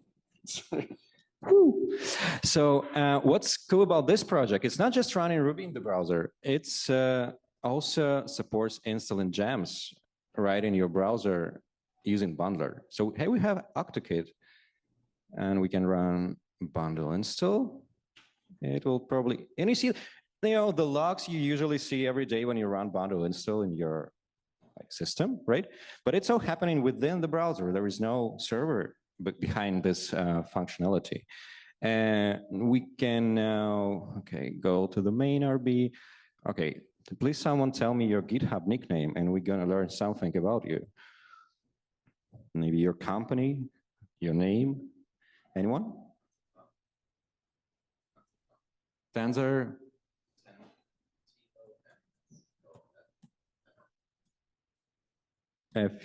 That's it? That's you? Tons of fun? Okay, please type. Thank you. Oh, tons of fun. Okay. I'm not responsible for the content of this account, sorry, just for the record. Let's run the code. Yeah, retry middleware. Wow, that's interesting. Okay, wait, let's wait for it to run. Why it's so slow? Yeah, tons of fun. It's just cool. Company nil. That's not true. Well, yeah, we can go install the Faraday try gem if we want, but it works. You can play around with this. I'm going to show some cool examples later with this project. So that's an example of running Ruby VM in the browser and also kind of implementing the typical flow of using Ruby, installing gems like somewhere in the virtual file system and running code. Let's take a look at some other examples. Yeah, we have this Ruby next. Okay, now we have the same problem. So let's one more time. What is Ruby next? That's okay. Anyway, so Ruby next is a transpiler for Ruby. So we can take any Ruby code written for future Ruby. So here we, for example, use it. It's a pattern matching. We can target some other version like 2.5. We can call transpile and we can see what's going to be. Yeah, transpile pattern matching looks ugly, but it works. Believe me, the instruction sequences for the real pattern matching looks even worse. So if we change the version, we can see that, okay, that's much better. We can even run this code. And we have some interesting examples. Like, for example, I like this, okay, if not operator. Have you heard this joke about C# adding if and operator just because like if not is not cool? So we can do this in Ruby. And the cool thing about this example that we use refinements. So just, I want to highlight, this is real Ruby VM in the browser. There is nothing like limited, almost. We're going to talk about limitations in a minute, but it works. Keep on working. Yeah, okay. It's not, it's Friday. No, it's not Friday. Anyway, yeah, there are other some other examples. We're going to talk about it next month in Japan, like memoized endless methods. How do you like it? Do you know what it's going to be? How it's going to look like? It's going to look like this. It's just an instance variable memoization embedded into method definition. That was the original proposal. It was rejected, no worries. So it's not going to come to Ruby. But that's a fun thing to play around with, and we can do this not leaving your browser. Okay, let's... Okay, switching to this one. Oh, the recording going to be fun. Oh, yeah. So that was about playtime. Learning Ruby. Couple of cool projects already available, almost already, okay, available online. So RubyCons by Jim Weirich were recently published as a web version using the same Ruby WASM techniques. And you can play it online, you can learn Ruby through it. Ruby Warrior, who knows what Ruby Warrior is? Who played it? Okay, let me show you something, because that's hasn't been announced yet, because I just coded it, you know, yesterday. I think I need to do screen mirroring. Let me figure out how to do that.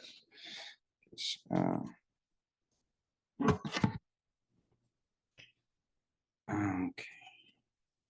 Please.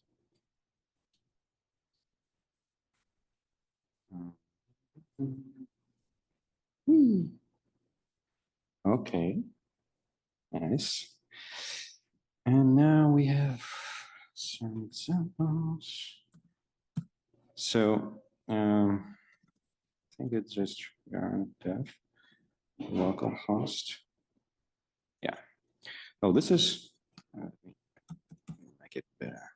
This is web version of Ruby Warrior. It's a game also that aims to teach you Ruby. Let me show you how it works. So it's loading. Yeah, you see, we already have some stuff here. I played. Okay, let me restart and with a new player. Okay, cat.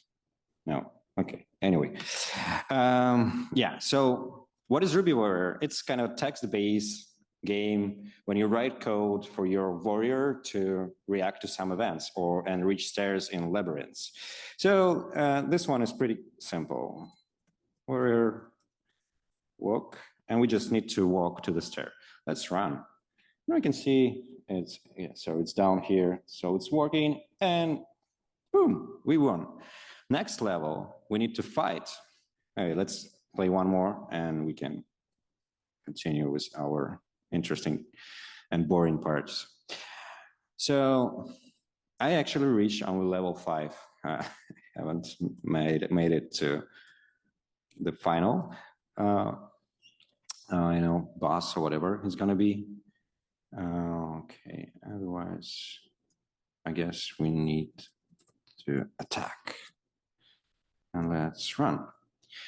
We can take a break and put it on pause, something that's not available actually in the original game. I will share the code maybe today or tomorrow. I'm gonna open source it because I think it's fun because you can play it. So here we're fighting with some sludge. I don't have an idea. It dies and we go forward and we won again. So the thing is, let me show you the code probably because to highlight how it works. Originally, it's a command line based game. So you just run Ruby Warrior and update your file in your file system, and it kind of shows you the progress. And with this web version, what we did is basically what we're doing is loading the game and let's show the play method. I think that's most interesting. Okay.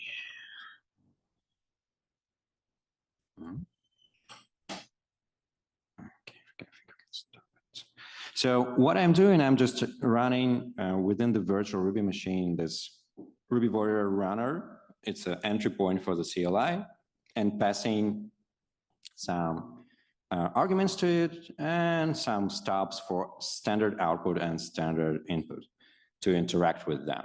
That's basically it. I'm not writing any code to implement the game itself. I just took the game written in Ruby for the command line and added a couple of monkey patches to extract the output, and that's it. We can play it in the browser with, I think, kind of more convenient interface. Okay, let's go back. Yeah. What if I do it like this? We show some examples. So that's probably mostly pet projects, right? But they're still fine. Okay, fight time. We did it. Demo time. Okay. Yeah. So now I would like to start the actual live coding and show you how to get started with Ruby on Rails. And for that, I chose another project, another cool project that's also kind of distributed as a command line utility. It's called Coltran.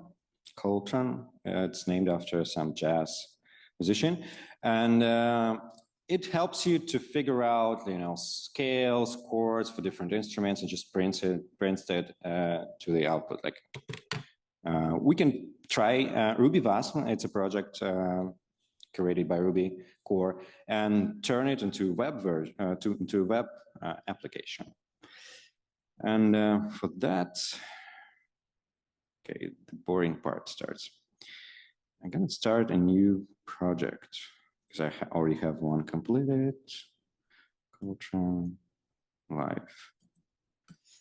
So what do we need? What do we need to start? Let's start with a jam file.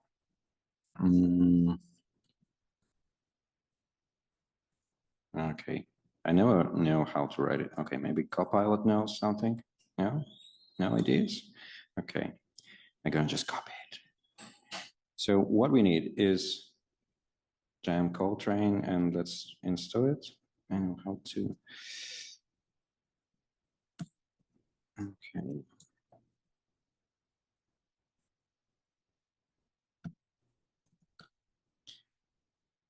See how it works. So now we have it installed, and we can have normal end.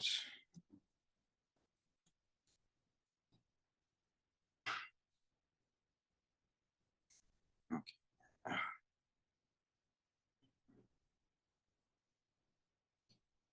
Yeah, so this is, for example, what it can do.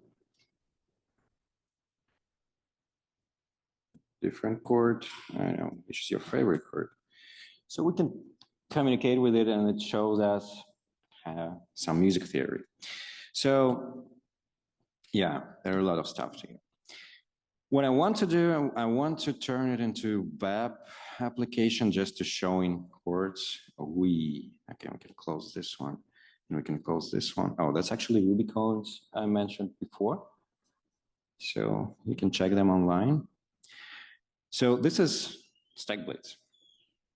I promised to show you some StackBlitz stuff. What is StackBlitz? Do we have a reserved slot for announcements for after my talk? Because we have someone from StackBlitz here. I'm not the best person to explain what is it, but actually it's a fully in-browser IDE, mostly targeting right now JavaScript runtimes, but not only, but mostly. So it uses a cool feature called web containers. I guess it's also built on WebAssembly, and it allows you to run both JavaScript server and a client within the browser, again, without leaving it. So it's cool. I'm using it for my JavaScript stuff all the time. So I added some example stuff to avoid dealing with JavaScript, CSS, and so on. So we have the interface. We only need to connect it to the Rails application, Ruby, not Rails, Ruby application to show the actual meaningful information here. Let's figure out how to do that. So we need to turn our Ruby application into WASM module. I'm going to use Ruby WASM gem here, which is going to be is RB WASM, which gives us some tooling to pack Ruby application and Ruby and dependencies. Okay, it's Ruby WASM, I guess.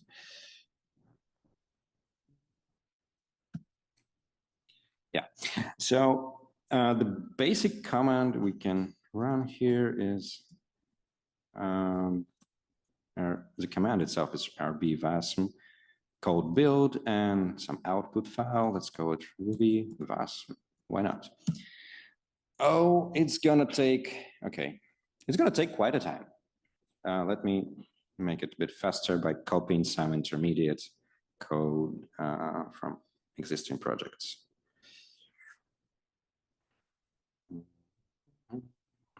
So what it does, it downloads the Ruby source code, some additional utilities, and compiles everything, including your dependencies, into a single WASM module. The process, for the first cold start, is not that fast, but it's much faster when you just iterate on your own code after you install all the dependencies. Okay, still copying. Okay. And now it's going to be faster. Let's see. Yeah, so we already have some stuff precompiled. What I want to show you all the steps, because I want to show you all the pitfalls and problems you're going to encounter along the way, because it's not going to be easy.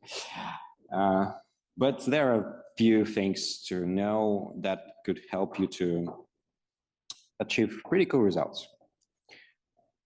So first thing, yeah, I'm waiting for it to fail. Okay, so we failed. We failed because it tried to compile some native extension, and more specifically, big decimal. The cool thing about Ruby WASM is that it not only tries to turn your Ruby code and dependencies into a WASM module, it also tries to compile native C extensions, because some, not every C extension, but some C extensions are WASM ready. So we can actually compile them into WASM as well. And if all the authors of gems with C extensions would think about WASM as a target, we might have everything compilable into WASM. But here we have a problem, big decimal. Why? I don't know why, actually. It's not my problem. We need to somehow, we don't need it actually for this project. It's just a part of the bundle because it's a default gem. We can tell Ruby WASM to exclude default gems and have a minimal version of Ruby VM, but I don't want to care about which default gems are used by this project or not. So I'm gonna hack around. And the way to do that, very dirty hack, I just remove this from the gem file log.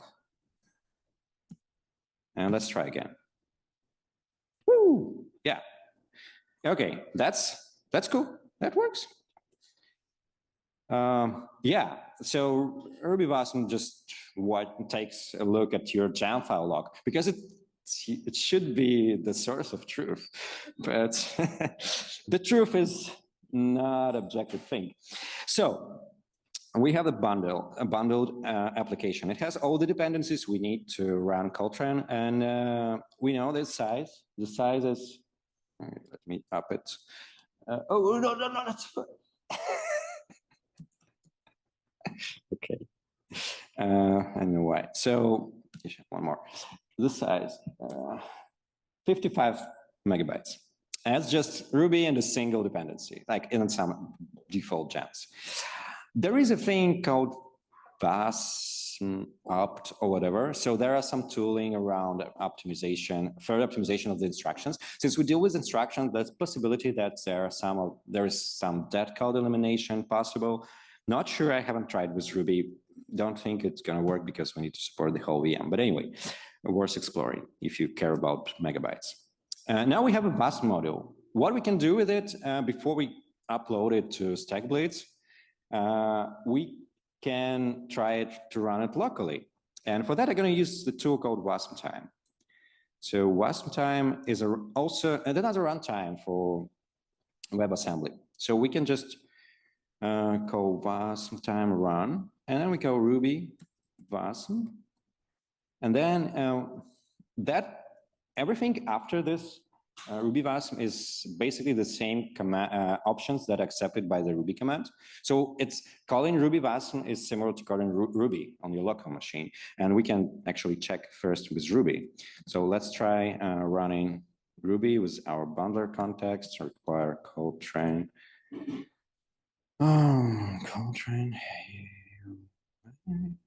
That's a bit tricky, but we're gonna fix it. And yeah. Okay, let me just copy the example code because it's a bit verbose. Okay, yeah, we also need this. Yeah, that's all we need. Okay, that's this part. No, it's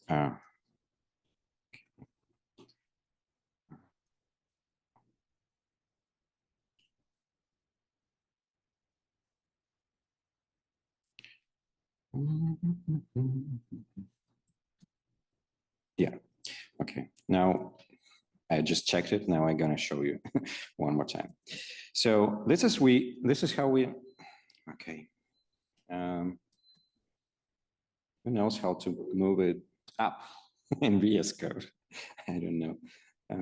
But anyway, sorry about that. So this is how we can run directly using Ruby code, this Coltrane, and print the result in the output. Now let's do the same thing with our WASM module. So WASM time, run Ruby WASM. We need to set up bundler. And I think everything else should be the same. Let's see. And yeah, first run is kind of cold start. WASM time must compile our WASM module into machine code, and then it runs. Whenever we're going to run it one more time, it's much faster. So it's like native code. Cannot load bundler setup. Why? Yeah, that's slash is important actually. Let's scroll up a bit. Where is the history? We lost it. Okay. Okay. Yeah. Serious question. Who knows how to move the terminal up so you're gonna see it better? Because I think it's not usable. Okay. Let me try to move terminal, new window. We can do, oh, new window. Never tried it. Better? Because I think it's not like a simple command for that. Okay, let's try to build it one more time to see the output. It's going to be fast. We have bundle, bundle setup, not bundler. Okay. That's, I always, you should do something about it, Adarsh. Like, you know, bundle, bundler, that should be, or aliasing this stuff or renaming to something else. Okay. And now, okay, we're recompiling it again. Yes. Let me try one more time to show that it's fast. We have problem. It's cryptic. Could not determine OS from host OS WASM. Yes. So the library relies on some UI library from Shopify, which do some like weird and high calculation of the terminal based on the operational system. And since we're running not an operational system, it fails to identify what's we're using actually. So, what I'm doing. Where it is. Tricky. Okay, so which project it is? Wait a minute.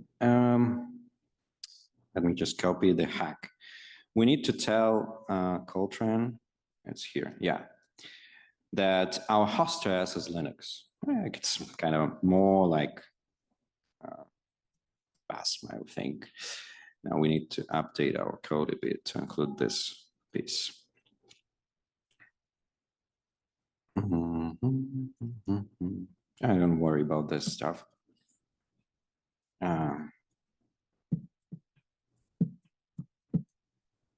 No. Oh, okay. It should be done before we require Coltrane UI. Coltrane is a bit different thing, right? Okay.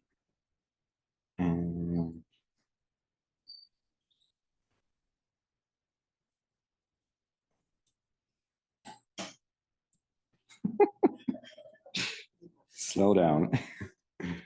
Okay.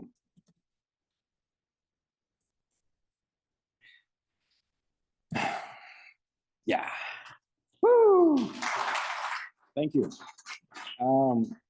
Yeah, that's basically everything we need to run our, like, everything we need to know about the implementation of our web service. Now we need to make this code web compatible. Whenever we build with WASM as is, we get the WebAssembly system interface compatible module, but it has no knowledge of the host system, which is JavaScript, our target host system, and it does not export any functions. We actually cannot interact with it anyhow except from just running it, and like, you know, good old CGI way of passing standard input and getting standard output. But that's all we have. Luckily, there is a gem called JS. Not a bad naming, good naming, I think, but anyway, like JS. I think it's fast JS or whatever. But we need to add it to the bundle, run our build command again. And we're gonna see it here. So it has some C extensions which define import and export interfaces for our WASM binary. And if we try to run this again, with this new JS knowledge of the JS awareness of our WebAssembly module, it's gonna fail. It says like, oh, I don't have this import, canonical, ABI, whatever. That's because it's not implemented as WASM time. WASM time is like pure WASM runtime without anything beyond like basic syscalls implemented. But we need this interoperability with JS. No problem. We're gonna upload this code, WASM module, into StackBlitz, and then we're gonna run it with JS runtime because it has some interesting stuff too. So let me check the time. Okay. So what we need, what I'm gonna do is something like that. I'm gonna copy some boilerplate code from one of my previous projects because I want to write everything from scratch one more time. And we have some, let's see, Rails and WASM probably. Yeah, maybe this one. So we have this Rails WebAssembly. Yeah, okay, that's enough. So let's add a new file, call it Coltrane. And here we're gonna do the following stuff. Okay, we need some dependencies. Did I edit them here? Not yet. So for JavaScript part, we need to add a couple of things. So we need to add Ruby WASM, WASI.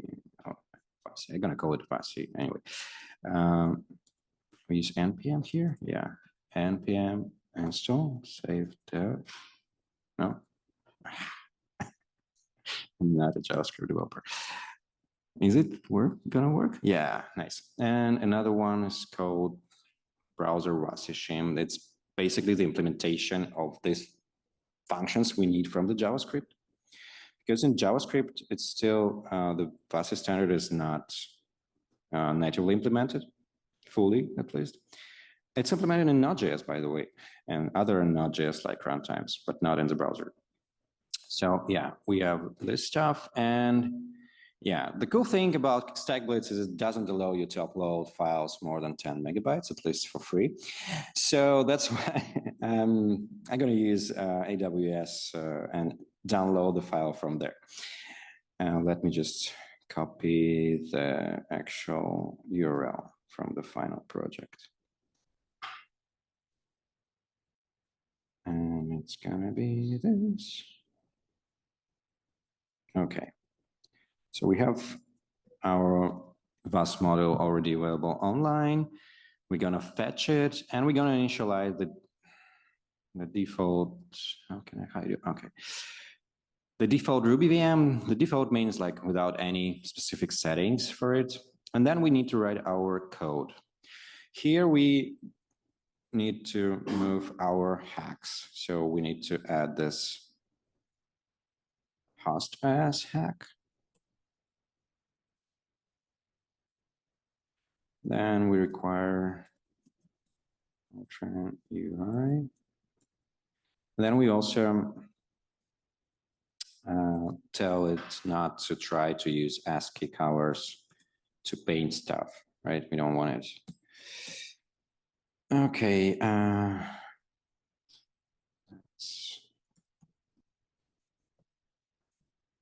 We can even, I don't know, define some global function, right? Like show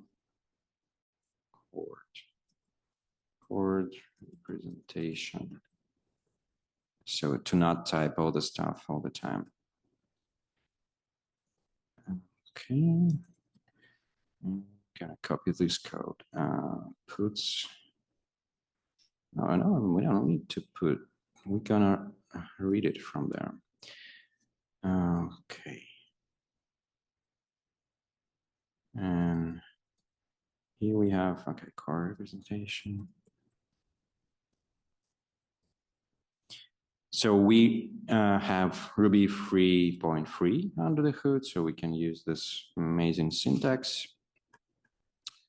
What's else? Okay, so we have a VM, we want to initialize it, and we have a method to call. Let's see. So well, let's keep, so VM, yeah, right, VM. Let's add a VM local variable to hold the reference to the VM once we want to lazily initialize it on the first attempt of showing the horde. And now, so this is a synchronous function. If not VM, we just need to import init.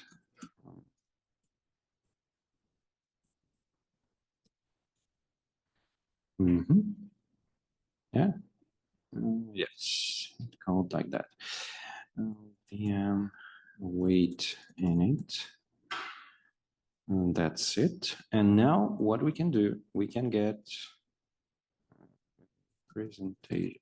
Okay, output, just go to output. VM eval show chord. Yeah.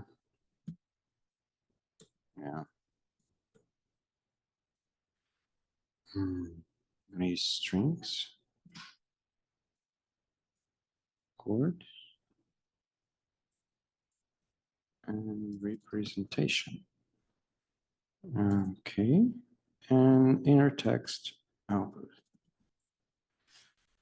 Let me think about it. And it looks like that's it. Okay, let's try. Okay.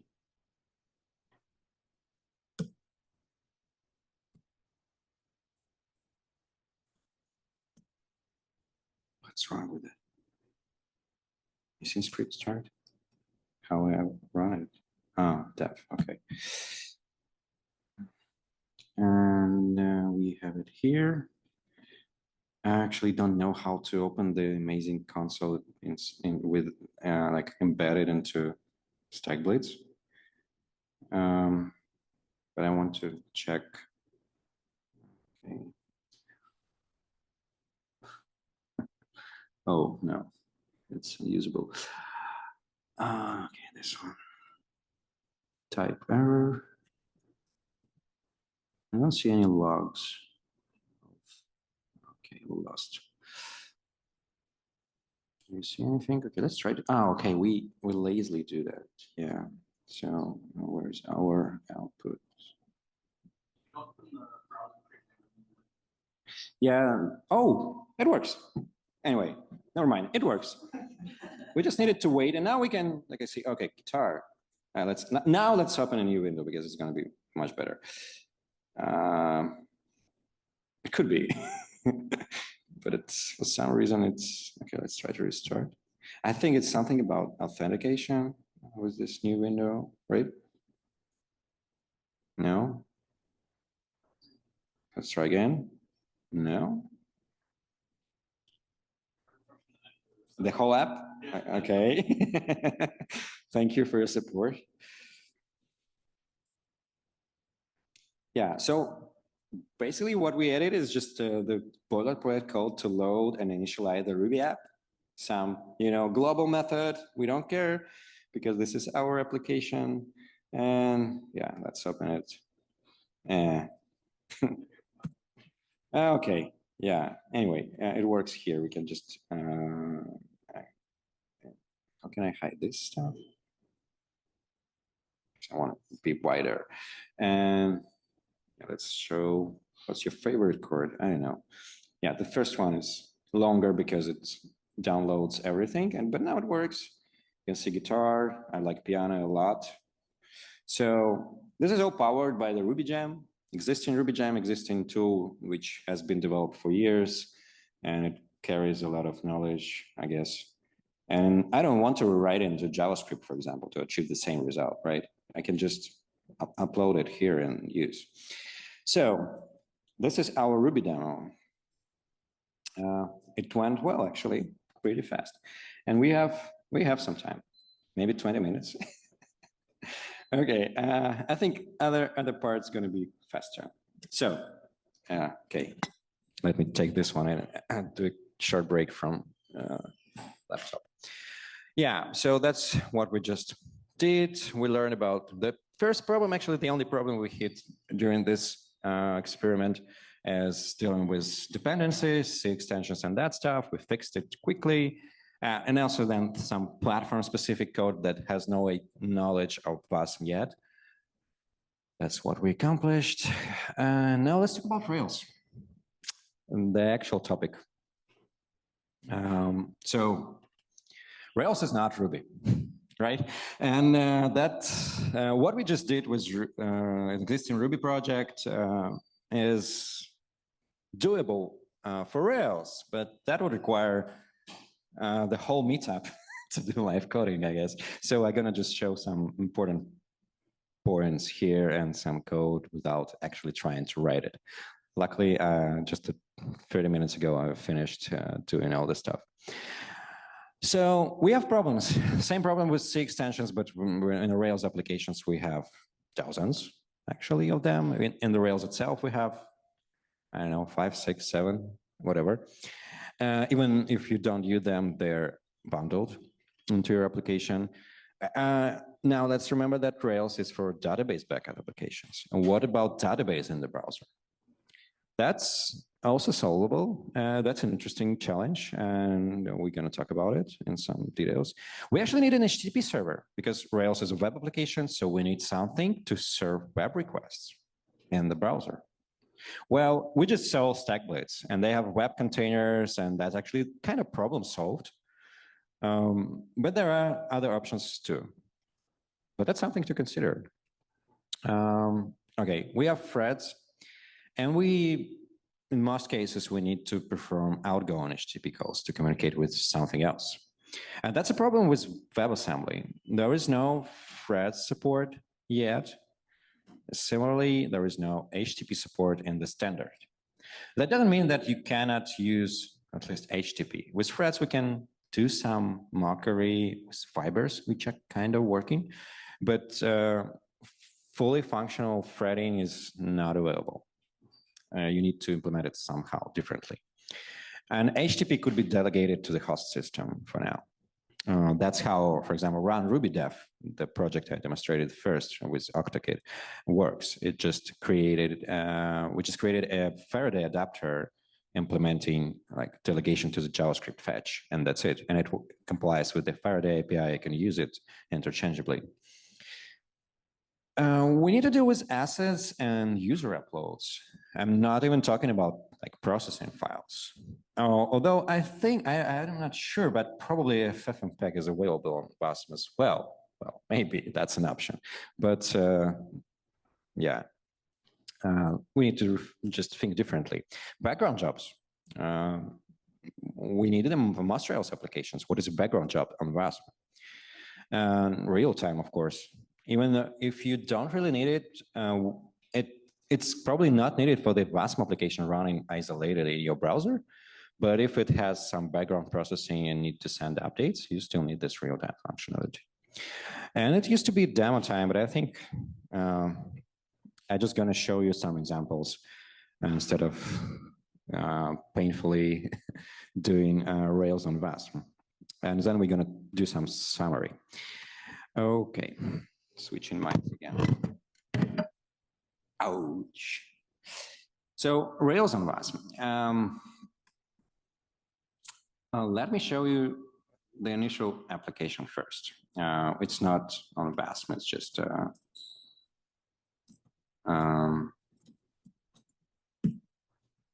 a Rails application with some real-time stuff, some databases, whatever.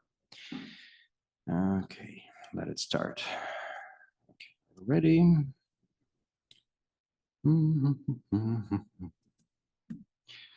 Oh. Okay, so this is our actually old AnyCable demo with some, I don't know, the mix of chats and Trello-like boards when you can do some stuff. Okay, everything is fixed. Okay, this one, no, not today. You can add items, you can chat, whatever. So everything is synchronized between clients. I'm not gonna spend time on showing that. So what do we have here? We have a database.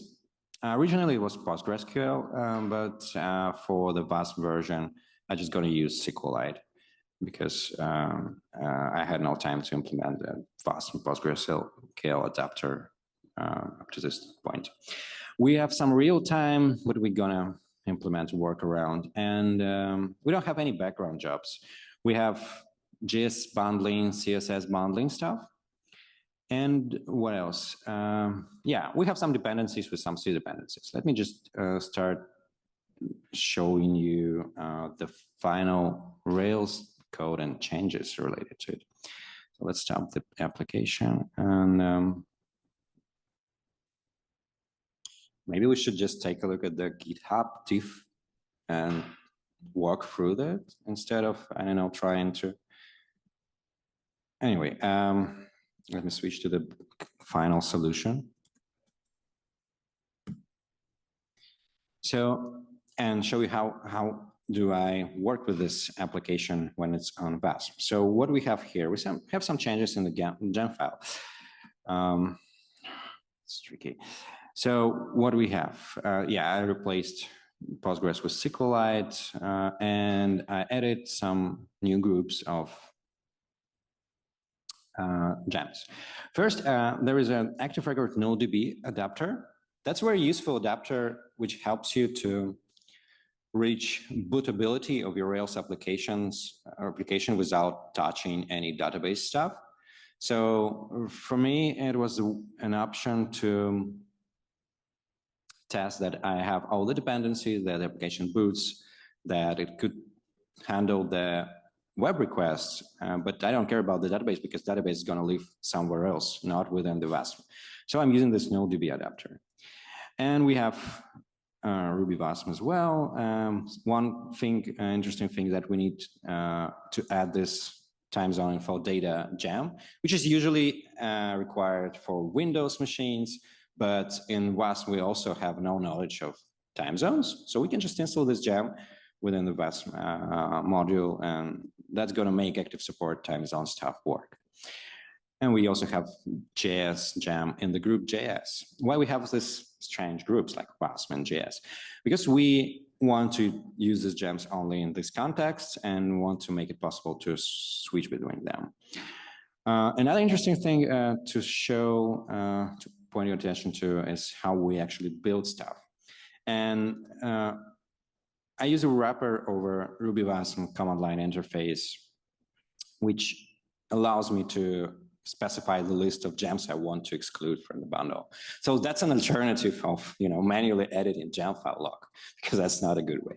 So here we just keep a list of gems that I know that are not compilable to WASM. I don't care about them because most of them are not going to be used in WASM context. Alternatively, for example, for Bootsnap and Puma, you can try to be more strict with your groups in gem file and like separate them even more to avoid hitting either WASM or JS groups. But that's still like kind of a hack. I expect like Ruby WASM to support this ignore feature out of the box soon. So you don't need to worry about it a lot. And having that, we can build our application. So we now have been WASM build, let's say, test WASM.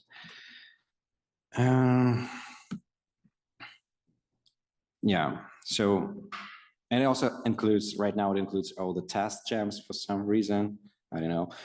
So anyway, they compile. So we have 100 something for a smaller Rails application, just to give you an idea of what's going to be the actual size of the Rails app. So for Ruby, we have twice less. Important thing to point to that this test WASM only contains Ruby virtual machine and your dependencies. It does not contain your Ruby code, because it's like we haven't told Ruby WASM to do that. But still we can run it. We can run it with WASM time again. Run, and WASM time allows you to do some file system mounting. So we can just mount current directory into the Rails folder, and now test WASM, and let's see what we're gonna do. So first we want to require bundle setup, and what else? We can try to, for example, require Rails config environment RB. This is how we load our Rails application. And now we can, I don't know, put Rails version string. Check which Rails version are we running. Let's check.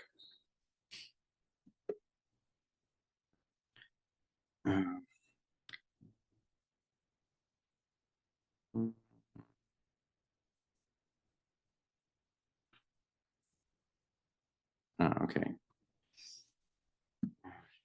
Yeah, so yeah, here we have the same problem. We compiled the JS version for some reason. I don't know why. There is JS jam. Yeah, there is JS jam. Looks like our doesn't really work.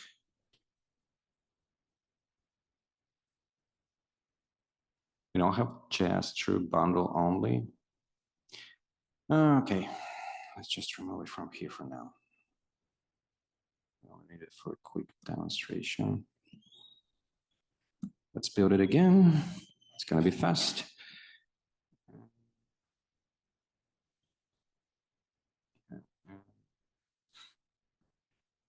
And we can try one more time.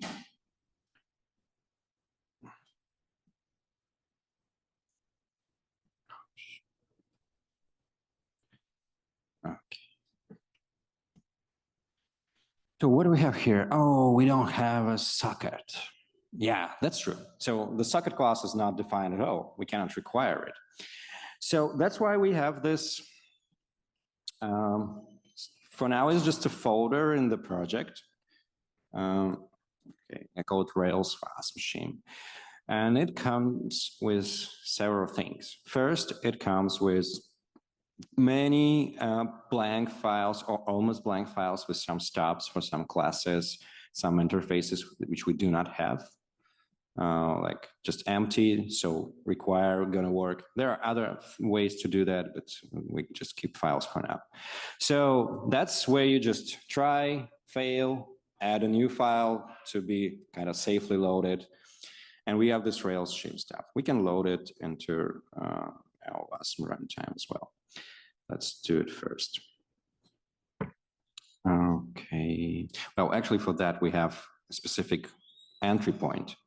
So yeah, that's an example of how we can also kind of disable some requires by just adding them to the loaded features array. So it's not array actually, but anyway. So to prevent them from being required. That's another hack could be used. And here we have no DB adapter, secret keybase, which is required, loading shims, and running the environment. So let's load this file instead. Hey.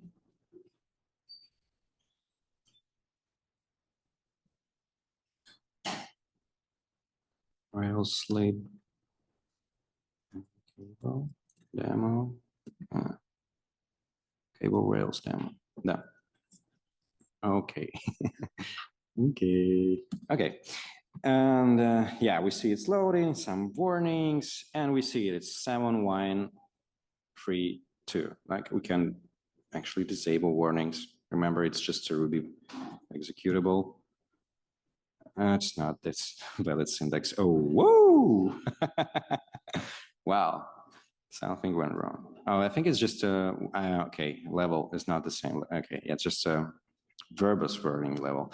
Anyway, so this is how we can hack around some things that probably compiles or included as a bundle, but still not going to work because they require like sockets, threads, whatever. So we just stop them with custom files which are loaded before. Actually, there is also some interesting things. So this is how we make them load first. This is how we disable top level jam method, which checks that the jam of the specified version is present. And this is how we kind of mimic threads with fibers. It's required to hack around the active record connection reaper. So that's another step. So then we need to compile it. We had JS, we compile it to JavaScript version. And the final part, how we can add files to it. For that, we use another tool called, also developed by the same person who's building Ruby WASM. It's called VFS, a virtual file system. So basically what it does, it takes a WASM model as an input and just adds a ton of files as you specified into it and result in a new model, which has internal file system with all the files included into it. And this is how we compile the final like application WASM module. That actually looks pretty similar to how we build Docker images, because we first get the base version with just Ruby, for example, then we do bundle install layer, and finally we do the like source code layer. The process is pretty much the same. So because it allows us to cache intermediate results, so we don't need to recompile everything every time we change a file, and mounting files and like packing is pretty fast. So it's like seconds. And this is the binary WASMary, probably, we're gonna use in the web application. And now I'm gonna run the web application to kind of at almost the end of the talk, almost, I promise. So my Rails application lives here. Okay. It's very similar application to what we had yeah, AnyCable Rails demo. So we have a Rails module with,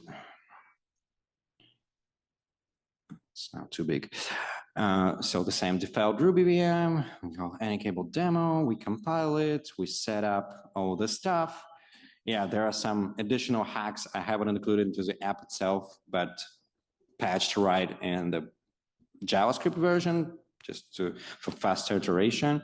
We have some hacking around AnyCable. So we're using AnyCable here, and to send updates to all the clients, because it works in multiplayer mode, we just call a global JavaScript function, which is performing a broadcast for us for AnyCable. So we're hacking around AnyCable HTTP adapter and delegating its execution to the browser. Yeah, so WebSockets live outside of the browser. We don't need them. And we have the SQLite-free WASM adapter. A few words about this stuff. So the SQLite-free WASM adapter is a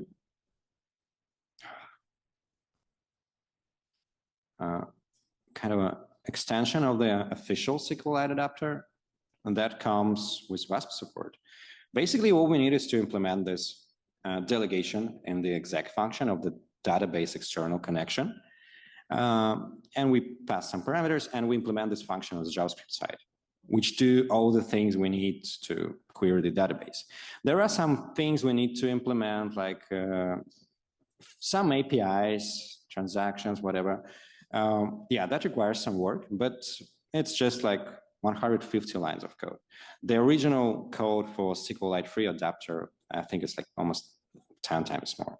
So we try to reuse Rails as much as possible. Thankfully, Rails is designed in a way that it's kind of easy to extend up to some point. Anyway, so we have this custom adapter that just uses JavaScript. And let's go back to our JavaScript code. And here, the important piece is service worker. That's where we gonna intercept our requests made by the application and serve them through the WASM module. For that we use, so this is our external interface function, SQLite for Rails, nothing simple, just database is SQLite on WASM. So it's not persisted right now, so it just lives while you have this page open. Similarly for AnyCable, we just use fetch here. And this is how we intercept fetch requests from a single worker, service worker. Do some stuff here, and that's a bunch of code for converting JavaScript request object into a rec request. What is rec request? It's like a rec environment. It's a good old rec env, which we just create manually. And in the end, we call Rails application call request. That's how you can programmatically perform requests within a web application. Then we get the rec response. We collect it back to something usable in JavaScript, special care of images, because we cannot, well, technically we can, but that requires some deeper knowledge of how WASM works with memory, access binary data. I'm just passing strings around. We don't care about performance, everything is local. And that's pretty much it. And then we respond with this data back to the browser. Let's see it in action. Okay.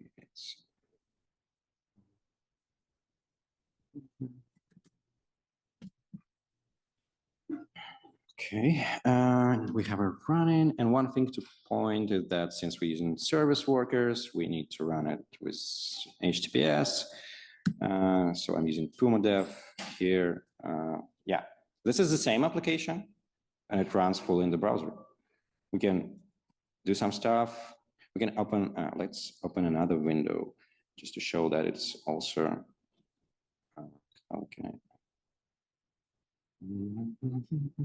Okay, maybe. Hello. Wow. We can check some checkboxes. And it works. And since it lives in service worker, so the database is alive as long as the service worker is alive. And yeah, that just works. This could be the end of the talk, but I want to keep you for like 5 minutes. I have slides. Okay, I'm gonna share links more because there are more cool stuff, because this is another demo of a different application running fully within StackBlades. It is also Rails application, but it's using kind of Express.js within web container to intercept requests and serve Rails data through WASM. It's also available online. It uses the same principles as the service worker one. Let's go back to the theory and some not so boring stuff. Okay. You can start cutting the surprise. Yeah, the surprise. Okay, just to recap the challenges and the ways to overcome them. We have databases, and the good thing is that SQLite is available on WASM, so we can run it in the browser. Postgres is also available on WASM, and it's progressing like every week. Like it just, PGLite has been announced like a month ago, even less. And now they going to add support for extensions pretty much soon. So I haven't tried yet, but that sounds cool. We have persistence options. So right now I'm dealing with just in memory, in process memory stuff, which is not stable, of course. But there are options to store databases, raw data in IndexedDB, or in the more modern feature called Open Private File System. So yeah, I'm not sure about PGLite. It definitely supports IndexedDB. Some SQLite implementations support both. So it was checking. The thing is, but as we said in the beginning, browser is not the only target for WebAssembly, right? You can run it in desktop applications or server applications, whatever. And there you have no limits on how to use database. You just need to implement an interface for communicating between Ruby and your runtime. HTTP servers. So we just seen that we can use service workers in browsers. They work pretty good. Like StackBlades built on top of service workers to do this, all the HTTP emulation. And we can use, in other runtimes, we can just write HTTP proxies like Express.js example. I haven't really showed you, but it exists. The cool thing is that someday in the future, a new standard HTTP proxy will probably be part of the system interface. And that would allow you to just define a common API in your Rails WASM and plug it as a universal WASM into anything that could serve fast HTTP proxy applications. So you don't need to write all the gluing code we have right now. Background jobs. Postgres is on WASM, so it's a good job. We can run it there. I think it's going to be, I'm not sure if they support listen notify features, but that's not the only way to do that. So yeah, I think that could be done at least at the kind of a service layer, but we still need something to communicate between workers, because background jobs make sense if you have multiple WASM modules running your applications and running background jobs within the same browser. And we can use like broadcast channel API, for example, or something else. Like there are many options for that. HTTP. So right now, the best way to use HTTP in Ruby WASM in the browser is just to do this trick with JavaScript delegation and external interface and call and fetch. And in the future, there is also standard for HTTP coming in preview free, and that's probably going to be solved. Cables, if you still need them, there are other options, like we can use other transports, we can use AnyCable, we can embed AnyCable into your host application if it's not a browser. For example, if it's a Go application, it's like a no-brainer. Why do we need Rails on WASM, except from speaking at the Meetup? I think, again, as with Ruby, at least for me, the best use case is to make the loop of trying, learning, and reproducing stuff much smaller, so to make it possible to do things faster. For example, I managed to make Ruby reproduction script for action controller work in run Ruby dev. even without any custom compilation, just within the browser.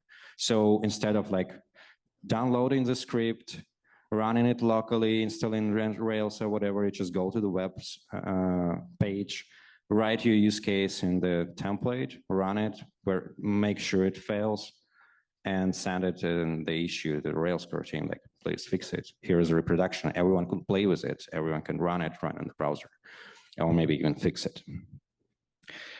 One use case I keep in mind that is something like ultimate privacy and owning your data, so you can build applications that do not share anything with the outer world.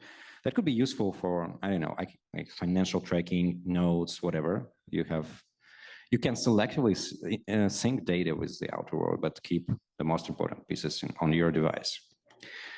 That's another kind of a version of it is local first applications, like the ones we've seen here. Another use case is using the same code for different contexts, like running Rails app as a CLI to give a CLI interface, but using the same Rails code inside for business logic or like web or whatever. And finally, what I call it's like offline first 2.0 is actually having everything and data and the application living in the browser and implementing some cool like partial synchronization mechanism with the outer world to share data when it's needed. So I think that's a cool use case. We just need to figure out the storage and replicated storage mechanism for that. Yeah, there are multiple runtimes. I already mentioned them, but the most exciting, I guess, except from JavaScript and browser, would be desktop apps written with Tauri or Whales, which is like Tauri written in Go. I would say you haven't heard about it. And some cool stuff which we don't have yet. So in Ruby, not everywhere, but mostly in Ruby. So components. Components is a way to combine WASM models together without any intermediate gluing code and telling which methods to export, to import, and what does the signatures and so on. So that's kind of cool thing that's already available on WASM, but it's not yet available for Ruby. Preview number 2 includes HTTP. It has been kind of finalized just a few weeks ago. It's not available in Ruby as well, but I think it's going to be available soon. And it'd be nice to have more compatible extensions, as I already mentioned. So the evolution is kind of fast these days. I think we need to, we expect more cool stuff coming in the future, and I think preview number 3 we will come with everything we need to build full-featured Rails on WASM, and someday we probably have this single command, no hacks around, just run Rails pack WASM, and you have the same application running within WASM and ship it anywhere. The question is when, and we will be live at the end, but I know. I think the horizon is like 3 years for the final piece. If we made it till that, that would be cool. If not, then it's not going to be needed at all. Thank you for waiting.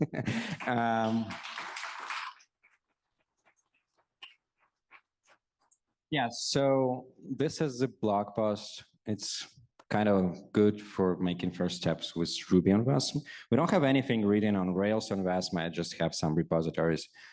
But we're going to publish links as soon as we publish talks, I guess, maybe earlier. So if you want to ask me anything about this stuff, please do that after we finish all the official things here at GitHub and move to some other place. Thank you.